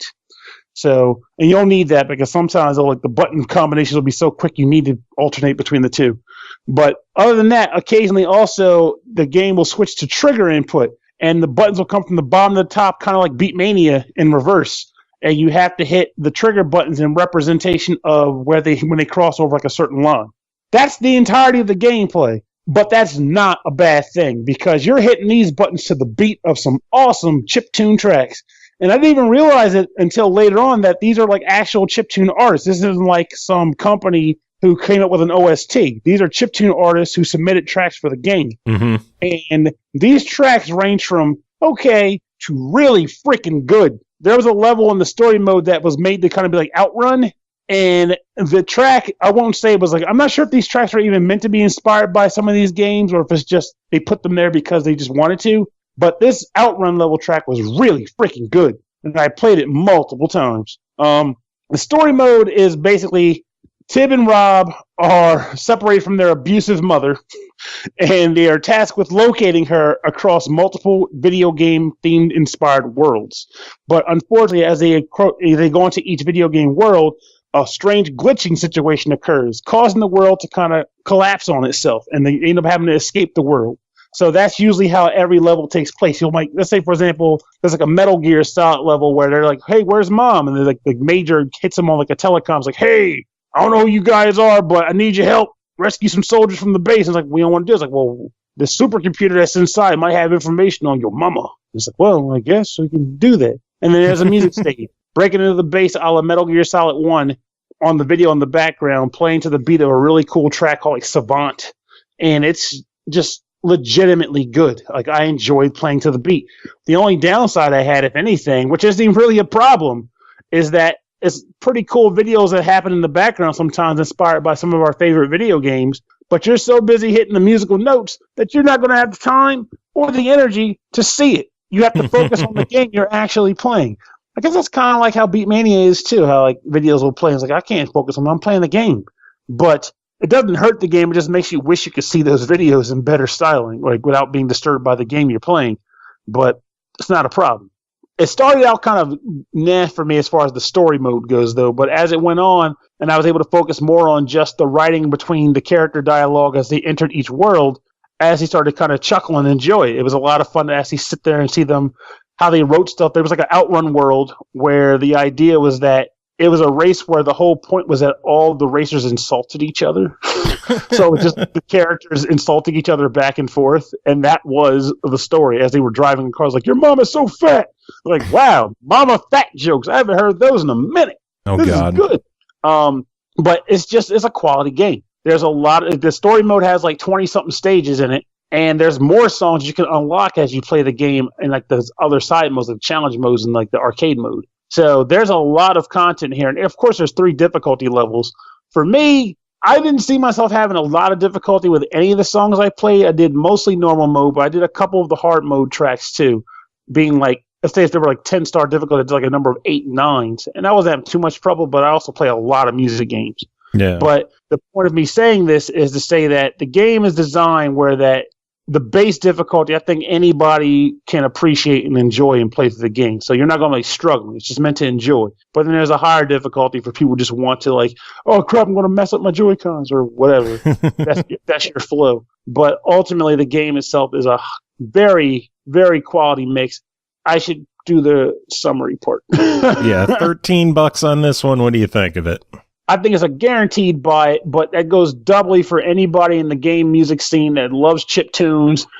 It's the idea that you're getting a game that has original chiptune compositions in it. How often does that even happen anymore? It doesn't happen very often. This is worth your money, even if it's just to hear the music.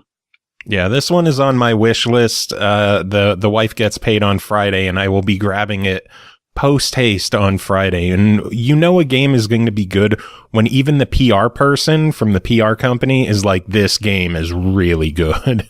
Wow, so he was even giving it the hype train. Oh, yeah. Well, he was right about this. This was not smoke up a butt. This was fantastic. Well worth it. I am glad to hear that it is as good as they say.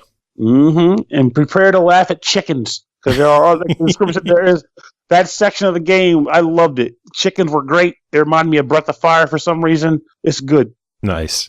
Next game to talk about is called Revenant Dogma, developed by EXE-Create, published by KEMCO, released September 12th on Xbox One and Windows 10 for $14.99. I'm sure it'll be appearing on other platforms as well. Kane enters a rune site in search of a feral relic said to be left behind by the gods and meets a mysterious girl in a mask. This strange encounter becomes the catalyst for a grand scheme that will change the worlds of humans and Therians. Will this newfound power lead to prosperity or destruction? Pernell, what did it lead to? It led to a conflicting situation.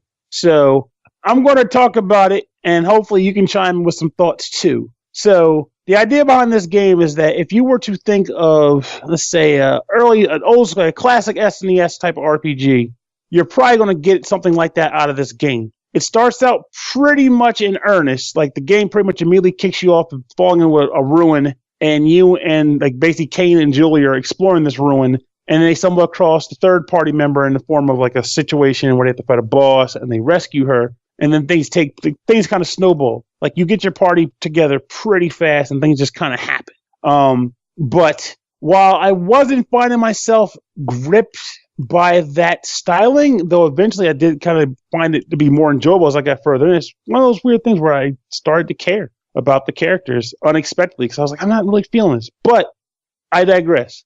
The combat system in the game is actually pretty cool, though. I do like the combat system. So the idea is that as you're playing the game and you get into a battle, you can eventually get transformation skills. The transformation skills are different, let's call them costumes, that when you put them on, your character will take on a different representation. Like there might be the knight transformation or the healer transformation. Think like RPG classes. Mm-hmm. And when you make the transformation occur, it will augment your stats in a certain way. Like the healer might increase your intelligence by 30% and all your other stats by 5%. And when you make this transformation occur, in addition to all those stats bumping up and your attack going up, you also, as you level up, gain new skills that can only be used while you're in those class forms. So the Guardian class for Kane might offer him an ability that will boost everybody's attack power up by like one stage or something. The downside to using these skills or these transformations on a regular basis is that there is like a limit gauge that's attributed to each one. And when you transform into the guy, I think it goes up like an immediate 30%. And every time you use an actual skill, it goes up a little bit more. Once you hit 100%, you can't control the character anymore, and they kind of lose their marbles. You just go berserk mode. Pretty much. They never attacked me in the rare case where it happened to me, but I wouldn't put it past the game to allow them to do so, because by the time it actually eventually happened to me, I had a skill to reduce the limit gauge. So I was like, okay, not taking a chance. Get that shit down.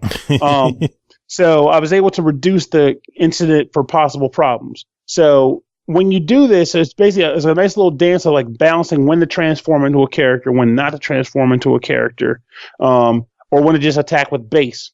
So as you're exploring the game and playing through it, it typically runs into a situation like, okay, here's a story element. They give you a goal where you need to go next. You walk there. And every once in a while, you might get a side quest from someone in town. Like there's usually one side quest, possibly two per town, but it's usually one. And they might say something like, hey, find my child. They've gone lost. find them in the caves you just came out of. So you go back and you find the kid, and when you take them back, you might get a reward in the form of like a cool item or something like that you can equip. And you can equip weapon, armor pit, accessory item, and something that I don't know what it's supposed to be, so I just call it candy. It looks like an unwrapped piece of candy. And in that slot for my main character, for example, I gave him a super rare gem, which gives me a better rate of getting good item drops from monsters. So you can equip things in that manner, but in addition to like the normal stuff like that, you can augment your weapons.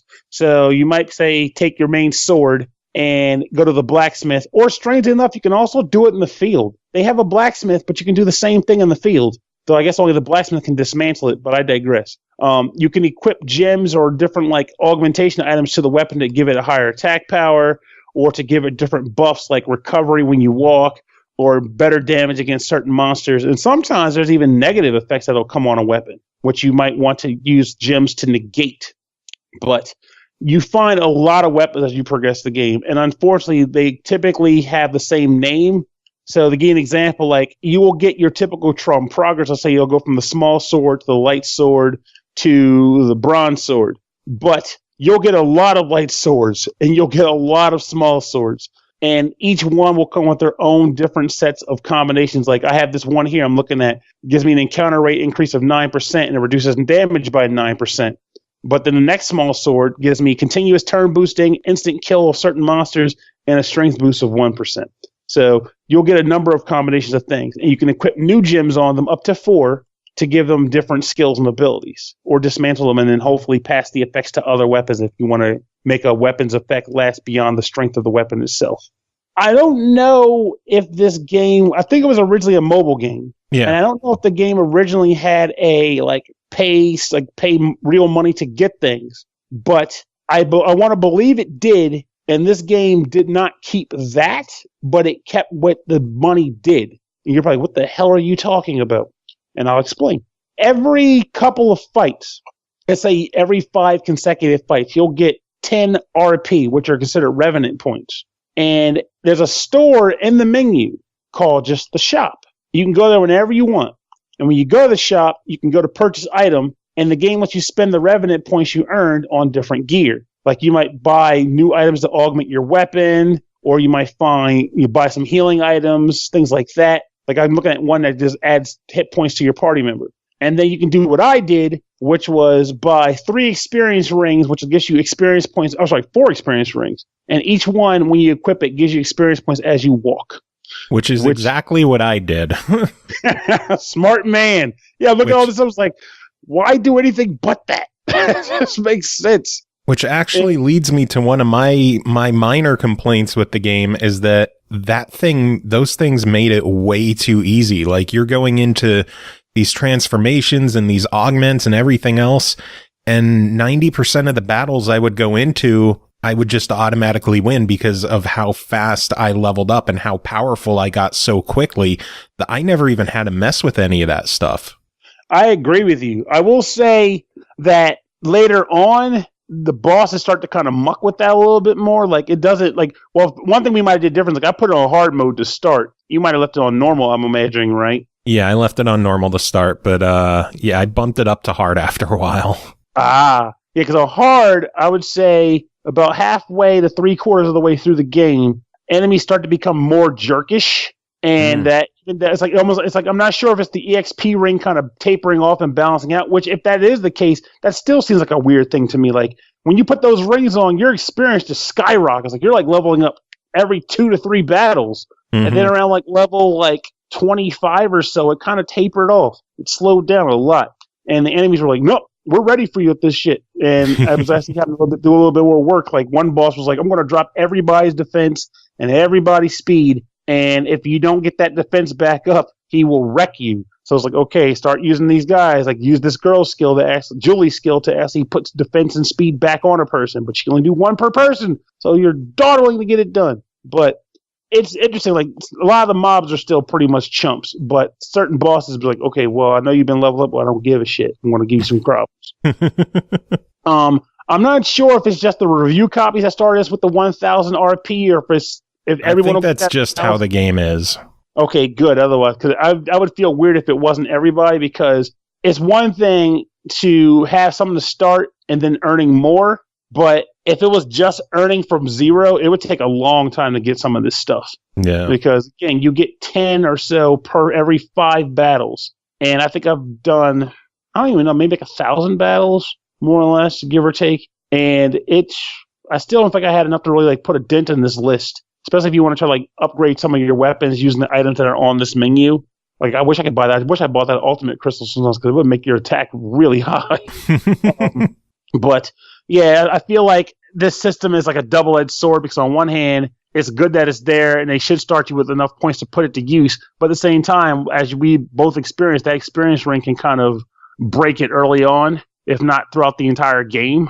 But I was surprised how I feel about this because on one hand, I was ready to like not be fond of it, if that makes any sense. I was like, it's just kind of like trying to hit the RPG classic notes.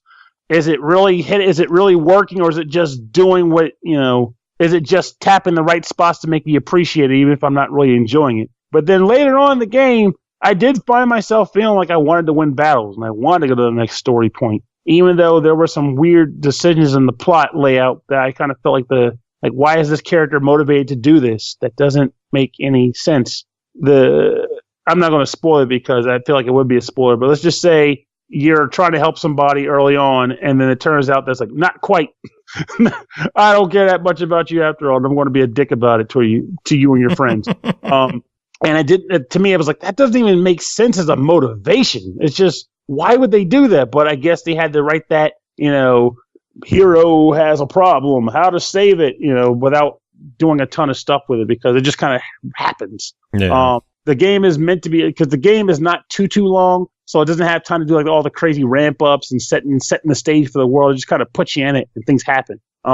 But I will say this though, because I'm not sure how people might be looking at this to me and going, "This guy ragging on? Is he enjoying it?" And I'll say this: it hits all the notes you'd expect an RPG, a classic style RPG, to hit. In the sense that if you're looking for a classic style RPG with combat and a nice skill system and that old classic style of graphics, you're going to get that here. I will say that the battle graphics they're described as like stunning and like really fantastic. They're okay. I like the character models, but the enemy models could use some work.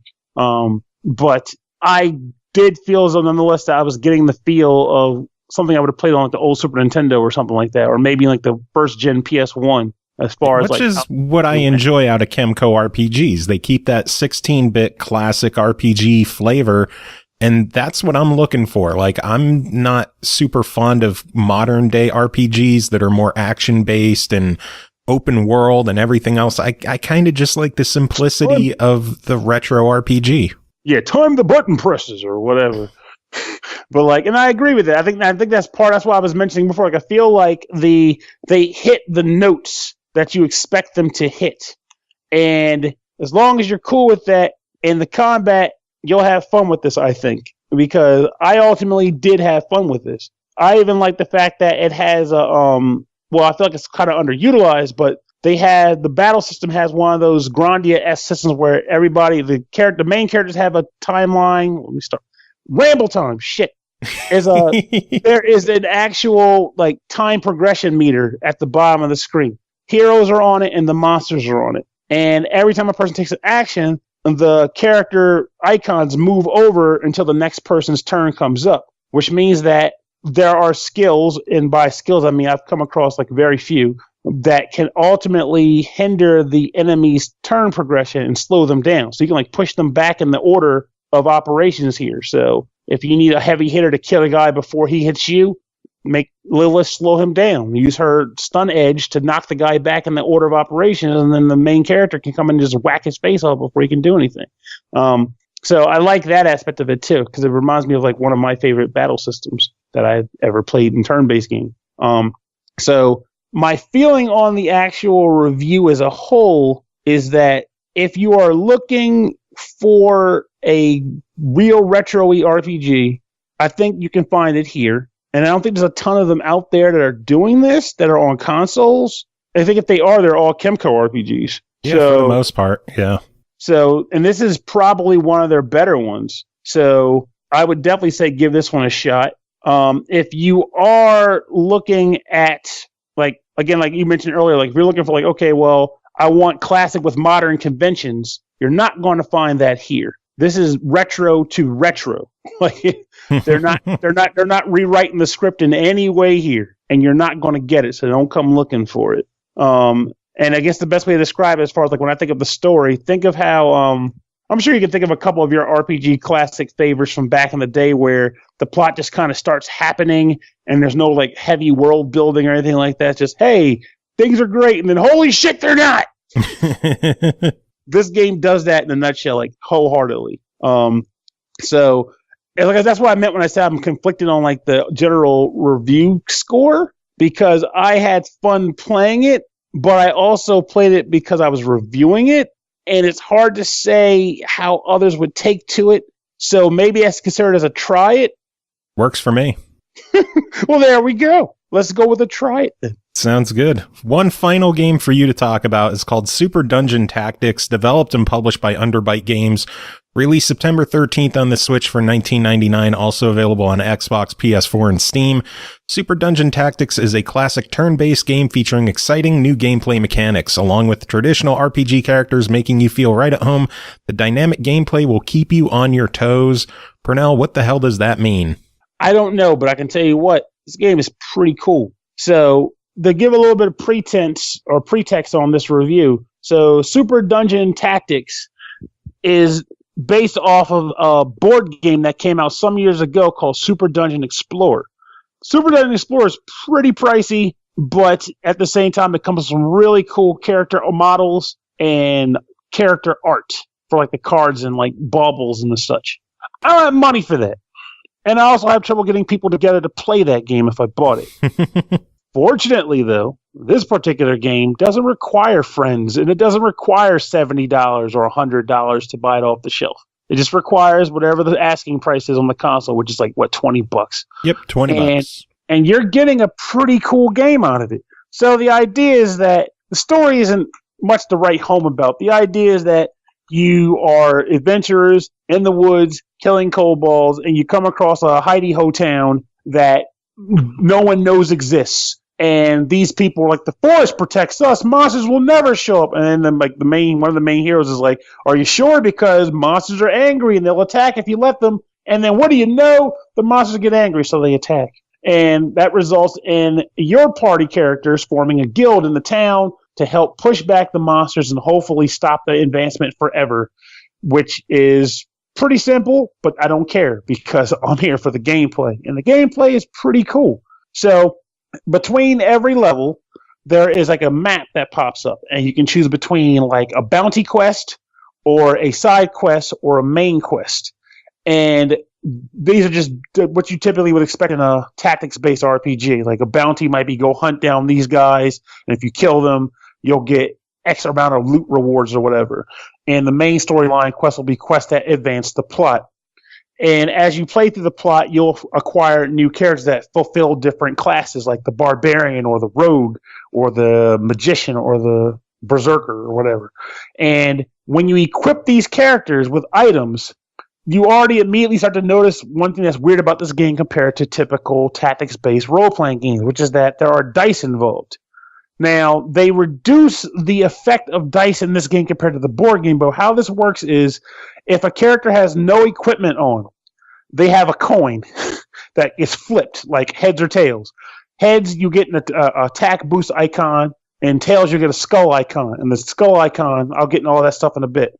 But as you equip a sword or armor or an accessory or bauble, you may get additional die faces. And that coin, depending on the dice faces that you acquire, can become a 4-sided die or an 8-sided die or a 10-sided die.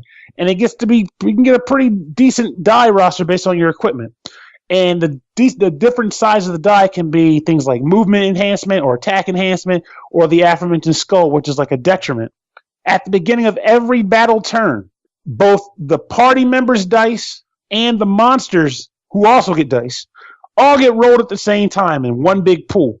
And then one at a time, dependent on the order of who goes first and when, which is completely randomized by the game, mind you, so there's no speed stat here.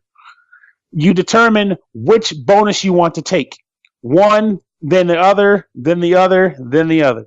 So you're probably thinking, oh, that's not so bad. But that can get a little risky because, again, you draw a die and then the opponent draws a die. And if you see a thing that's out there that you really want, like a double attack bonus, you might not want to hold off on selecting that because the enemy can take your bonus before you can get it. And then you're stuck with the trash. So it's not a game breaker, but it can really turn the tide of the game depending on how it goes, because some of these die phases can activate your super attacks or special moves and things of that nature. Actual dungeon combat, though, aside from the die rolling, is fairly traditional, though with a little bit of a twist. So when you think of a typical turn-based fighter, you're thinking things like HP and MP, right? Like magic points, you need this many MP to cast a spell. This game does not have MP either. What it does have is just whatever attacks you get based on what equipment you're wearing. So if you have a sword that does, 2 times or does 2 damage in a lance formation, that means that you'll attack out 2 squares and you'll do 2 damage. If the enemy has armor on, you have to pierce through the armor first before you can start doing damage to the actual character. So that might require you to hammer on them double time to get it down. The game is designed by doing this, the game allows you to do some pretty awesome stuff. Like, but one of your first attacks in the game is a 3x3 damage attack radius. So it's like you're hitting up to 9 guys at once for decent damage. But the counterbalance to that is generally on maps, especially later in the game, you're outnumbered heavily. And you want to best put these things to use in order to kind of blow through the enemy masses and destroy whatever monster spawning points are on the map to wrap things up too sweet, because you can get easily outnumbered and overrun. Let me think here. So aside from equipping items, you also have to equip the pack in which you carry items in for like healing and the like. So you might want to carry a diet soda to heal hit points, because that's apparently what you heal with in this world is diet soda. But in order to carry items in the bag, you have to put the backpack on first, and then you put the backpack might have like 2 slots or 3 slots, and each slot can correspond to one type of item. So you might want to put diet soda in one slot and then lettuce into another, which allows you to get like a different. If you eat a piece of lettuce, you'll get an armor bump of 1, stuff like that. So you have to kind of select your items before each mission, based both the quantity that you can carry and the specific items you're going to carry, and equip those as well. The game is a lot of fun. I do enjoy it. The problems I did have with it, though, don't ruin the game, but they are kind of irksome. And the one that I'm still struggling with is kind of like the interface. So, for example, if you're on the map and you want to move a unit, almost like 4 spaces, but you're trying to gauge but let's say you're trying to figure out where they can go in order to put them in range of attacking a monster. But you screw up and you accidentally put the guy on the ground. You can't take that move back. Once you've locked them on the ground, you can't say, crap, I didn't want to stay here. Let me retrace my steps and move them again. The game will already say, no, you can't do that. So you're officially committed to where you put them, and then you have to attack. Or not, but you're not moving again. So it's not a game breaker, but it does not really pay to willy-nilly move your guys around. You can kind of click on the guy and kind of make him hover around a bit and see where blocks end up, but you don't want to accidentally set him down. Otherwise, you can't retake the move, which is a frustrating thing.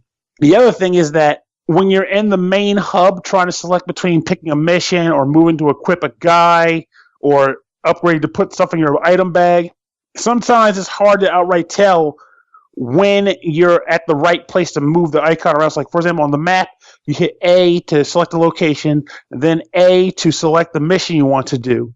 But if you want to back out, you have to hit like 3 times, but it's hard to even tell sometimes if the icon is indicating that you're moving from around the map, or if you're moving around between map and character and bar selection. You're probably like, what the hell are you talking about? But in a nutshell, sometimes it's hard to tell where you are on the selection interface at mission prep. But the art style of the game is really nice. I like the humor and the writing. The story itself isn't anything to write home about, but I like the character dialogue, and I enjoy seeing the characters interact with each other. The music isn't anything special, but it's good enough to get the game moving. and the gameplay itself is fun enough that I honestly kind of don't care about the things that I don't like. I just enjoy playing the game as a whole because this does something really awesome, which is like it's one more game that is not just a straight up carbon copy of the tabletop experience. No. But it's influenced by the tabletop experience and it's done well enough that, one, even if I own the other game, I'd still want this. But to not have the other game, I still feel like I'm getting a good experience by buying this instead. Well, then overall, $20 on it. What do you think? I think it's worth the money. I definitely think it's worth the money, especially if you're into tactics RPGs.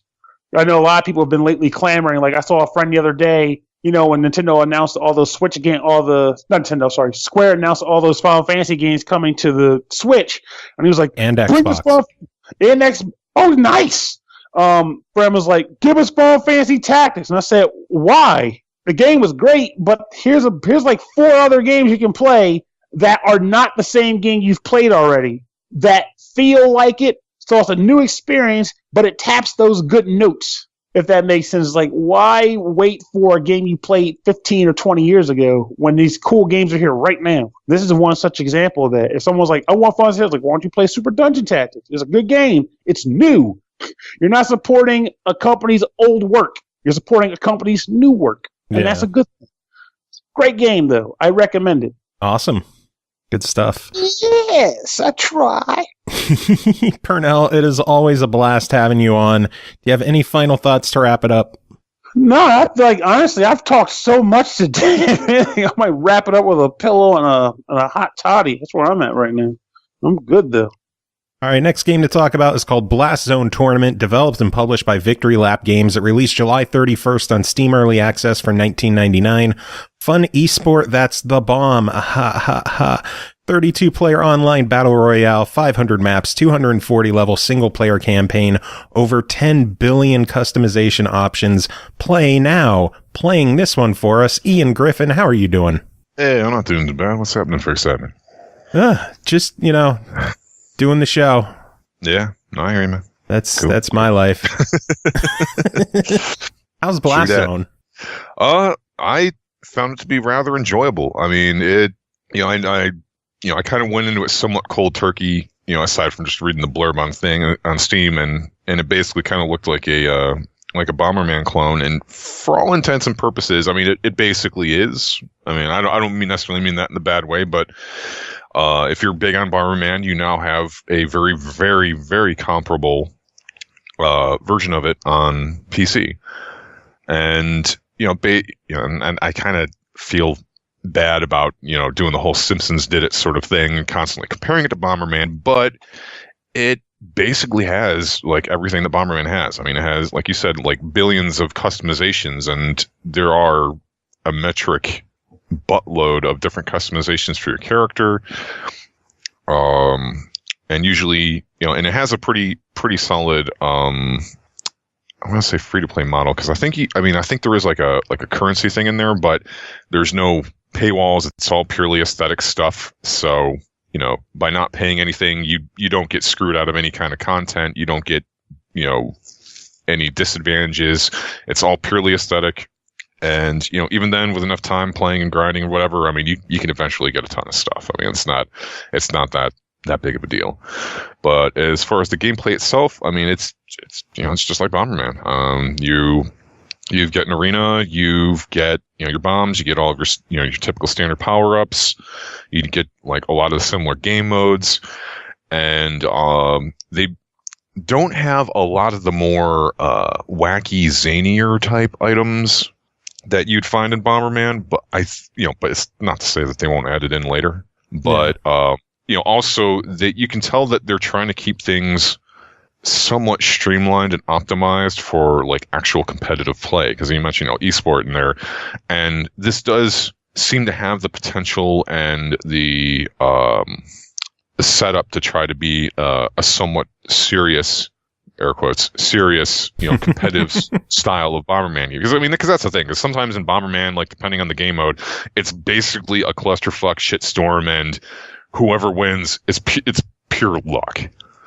It's sort of like the battle royale, like the 32-player just free for all. Which is insane for a Bomberman style game. Yeah. 32 people all at once. Yeah, and it's almost a little nerve-wracking because you go, ready, 3, 2, 1, go. You literally spend that entire time trying to find your character. Despite the fact that there's a giant colored arrow over your head, it still takes you those 5 seconds. It's like, where am I? Where am I? Where am I? There I am. Oh shit, where are the bombs? Because it's like, just imagine a giant arena, and there's different variations of how it's set up too, but like sometimes there's like a giant arena and literally everyone is just lined up on the outer perimeter. Go. Good Lord. And I've yet to actually beat one, but like I said, you got close. I got close a couple of times because I saw you stream it a few times, and you were doing pretty good. You were getting into the final few. Yeah, and like the only like strategy like you can really do is like don't even be proactive about trying to kill people. Just focus on avoiding everything. And I find that that's usually how I kind of last the longest. So sometimes it doesn't matter because someone will get like a max range bomb power up, and you get literally nuked from the other side of the level, and it's like, how'd I die?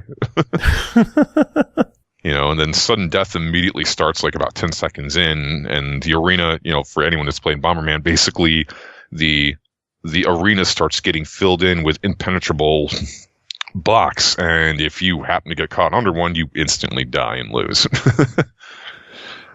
But it has like all the classic game modes that you might be familiar with from Bomberman.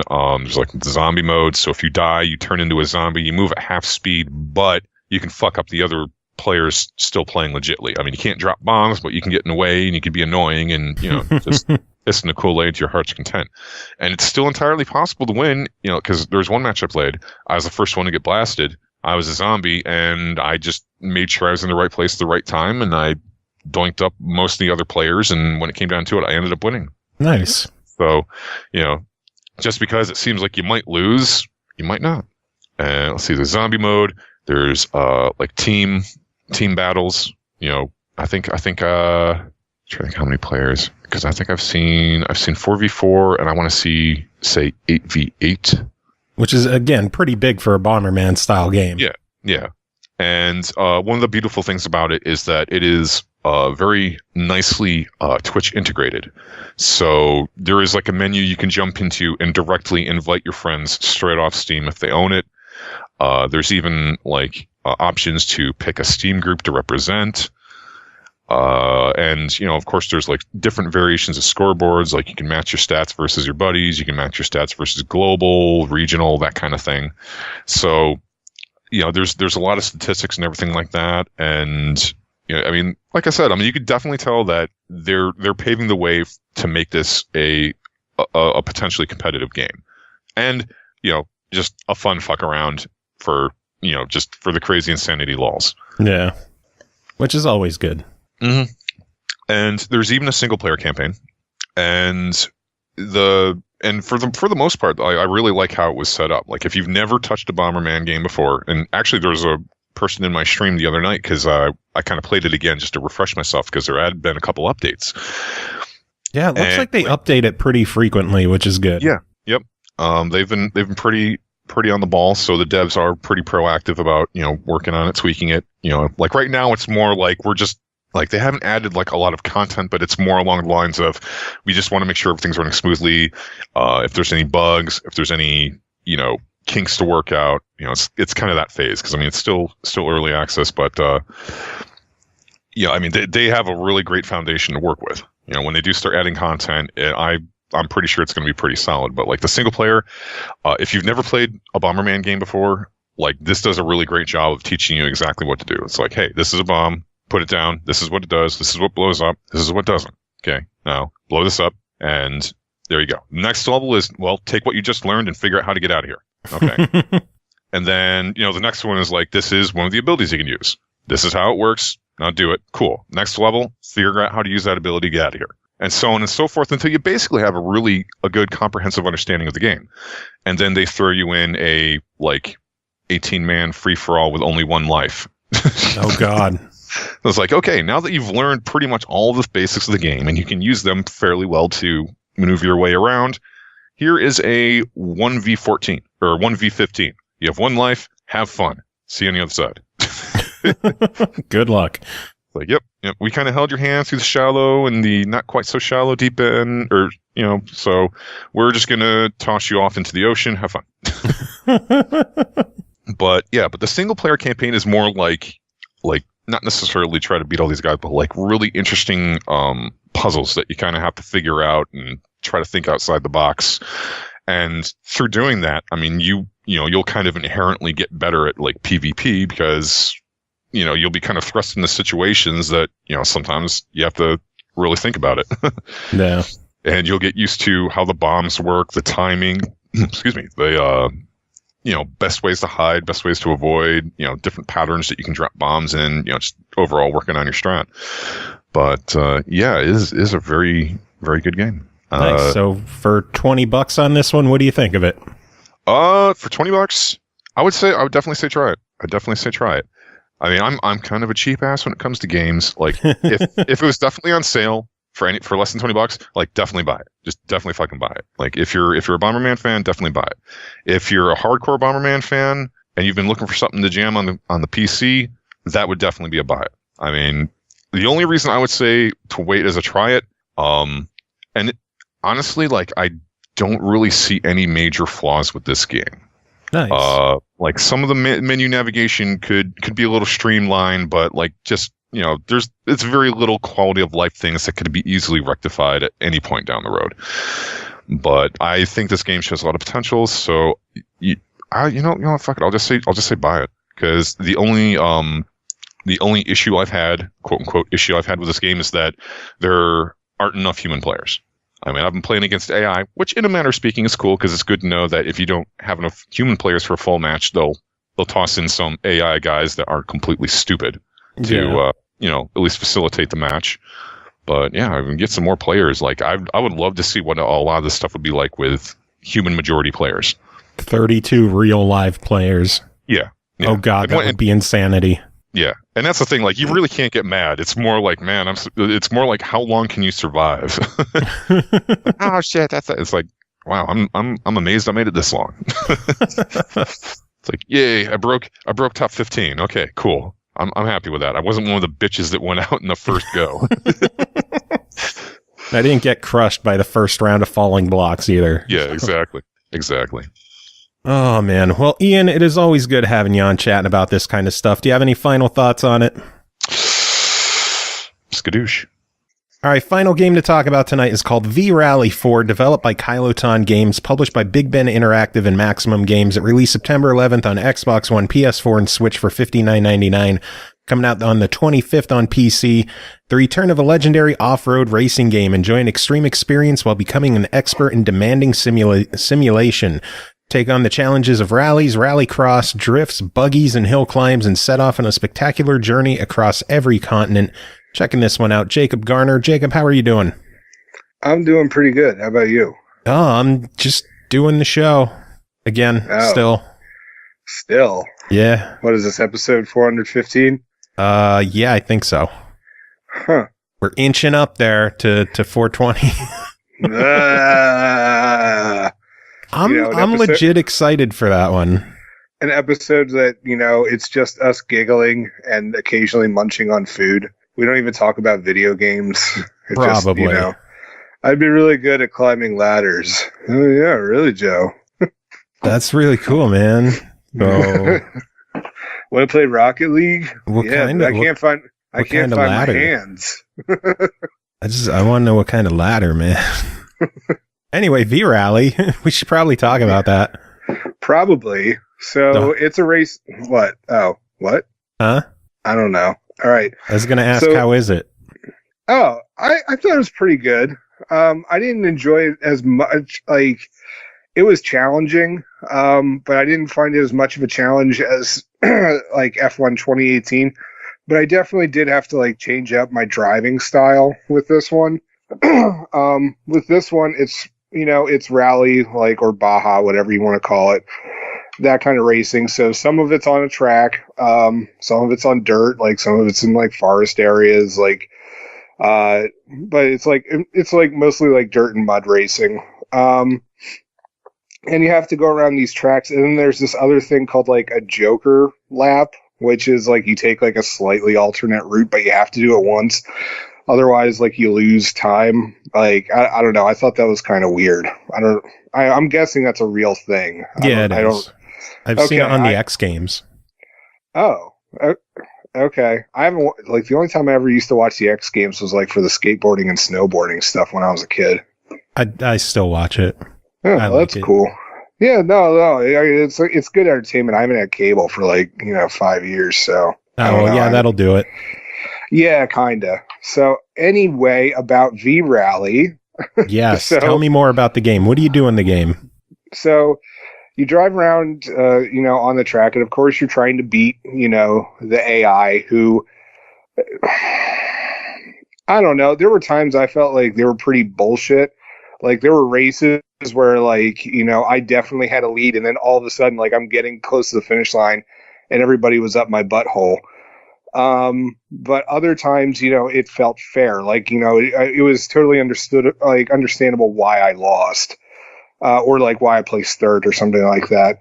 And then there's of course the standard career mode stuff, which much like F1 2018, there's a lot of customization options with it. So if you know a lot about this kind of stuff, I'm sure like it. A lot of like somebody more well versed in this kind of stuff will obviously know what all the stuff meant and like how it's going to help your car. For me, it was a tad overwhelming. But you you were already familiar with like the sport. I'm assuming that like you were more. Did you get to play this? I put a little bit of time into it. I had a tough time with the handling in the game. I felt it was a bit too twitchy for me. Yeah, honestly, like early on, that was definitely a big problem for me. But my other big problem with it was that, like, did you do career mode at all? Yeah, just a little bit. Okay. Like when you got your car, like it gives you the option of like, do you want to do a test drive? And it's like, oh, sweet. Okay, this car handles great. And then when I like in the test thing, it felt great. And then when I took it out for a race, it felt like shit. Like it didn't handle nearly as well as, the one that I drove. So I don't know if it's like when you're testing it, it's like, well, this is what it's like when you're done upgrading it. And then like when you buy, like, yeah, I don't know. So maybe that's what it's like. I didn't get that far along. Like, I hired my mechanics and like I was making upgrades here and there and stuff like that. But like, I don't know, like the ride never felt as smooth as it did during the test thing. And while I had fun, like I had fun playing it, like doing the races and stuff like that. Like there were a couple of races that like, I did finish first in. I had to knock the AI all the way down to 0, but I did it. Proud of you. Thank you very much. But like a lot of the times I was like somewhere in the middle. There were a couple of races that in my opinion, are complete bullshit that I should have like done a hell of a lot better.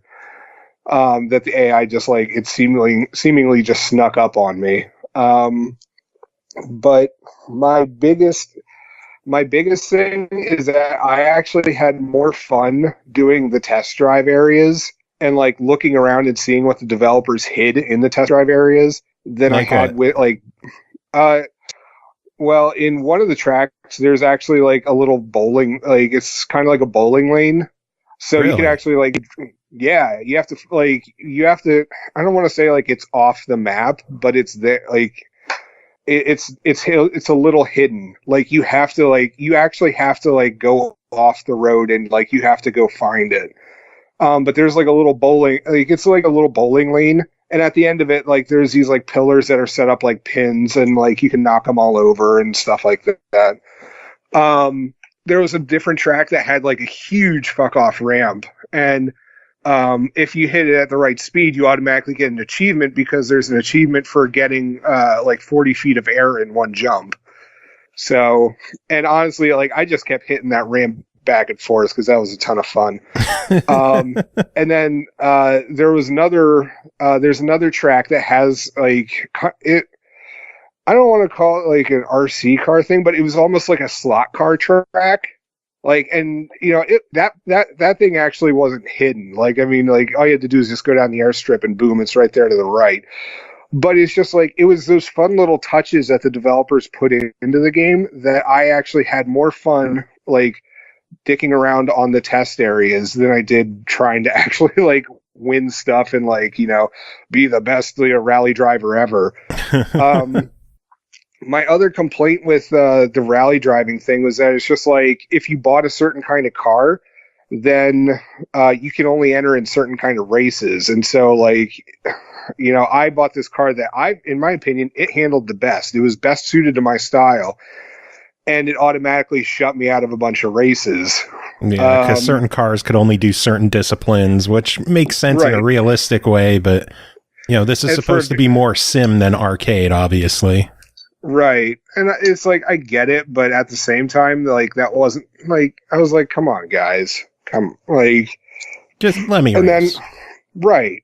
And then on top of it, when you're doing your career mode and stuff like that, you have to pay your mechanics, which is understandable. You have to pay for the damage to your car. Again, understandable. But it's just like, if you don't start getting better, which I was having issues with because I was mostly placing between 3rd and 6th every race. And granted, thankfully, like, you still get, like, some money even if you place 6th. But it's just like, if you don't start doing better, you're not, like, your career mode's going to end pretty quickly. So, I don't know. Even on the easiest thing, I was still struggling with it. But I had fun with it. I mean, it looks nice. It sounds great. Oh, it looks gorgeous on the X as well. Like, it is stunning. Well, you also have to remember, I have, like, a, not as nice TV. But yeah, I'm sure it looks great in, like, that's why 4K. I'm chiming in to mention that it looks fantastic on the X. I'm chiming in here. I'm adding to the conversation, you son of a bitch. That's what you sound like. It is. Anyway. My only other thing is that, like, if there's music in the game, I only heard one track. And granted, it wasn't a bad track, but it was like the same rap song over and over again. So I don't know if that was a glitch or what. But yeah, I mean, I thought it was fun. I enjoyed it. Well, overall then, for $60, what do you think of it? I wouldn't go for 60. Somewhere between 30 and 40 I'd be more comfortable with. So, I mean, like, if it's on sale, most definitely pick it up. I mean, I enjoyed it. Don't get me wrong.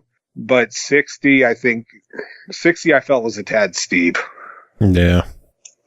But I liked it. Do agree. I think people who are into the V-Rally series and into rally racing are going to really enjoy the game. I will say that it had the unfortunate timing of being available to us right when the Forza Horizon 4 demo came out. And that's just strictly unfair for any other racing game right now to go up against Forza. So I think that's part of why I had such struggles with the controls in the game and felt that they were just way too tight, is because Forza, it felt flawless with the controls. And I was just struggling with V-Rally. It kind of feels like it was designed for a PS4 controller that has tighter analog sticks than the Xbox One does. Okay, that's a fair assessment. Which I wouldn't be shocked if PS4 was the lead platform, because that's just how it is. Right. Huh. That would be interesting to check out. Yeah. Oh, man. Well, that is it for this episode. Jacob, thanks for coming on and chatting and doing all this other happy horse shit. Of course. Glad I could do it for you. Do you have any final words to end the show, or any final discussion that you want to tackle here at the very end where no one's listening? I caught a Porygon today. Oh, Pokemon Go? Yeah, I was super excited. I was at Sheetz, and I was standing in line, like, waiting for the cashier because there was, like, 3 people ahead of me, and I was like, holy shit. And then, like, everyone turned around, and I'm like, it's on my phone thing. And then, like, they turned around and, like, went back to, like, the cashiering and stuff, and yeah. But I was really excited. Jesus Christ, you are a fucking nerd. Dude, whatever. I was really excited. Plus, I caught, like, one of the legendary dogs yesterday, so that was pretty cool, too. Well, then who let the dogs out? I'm not going to play along with this.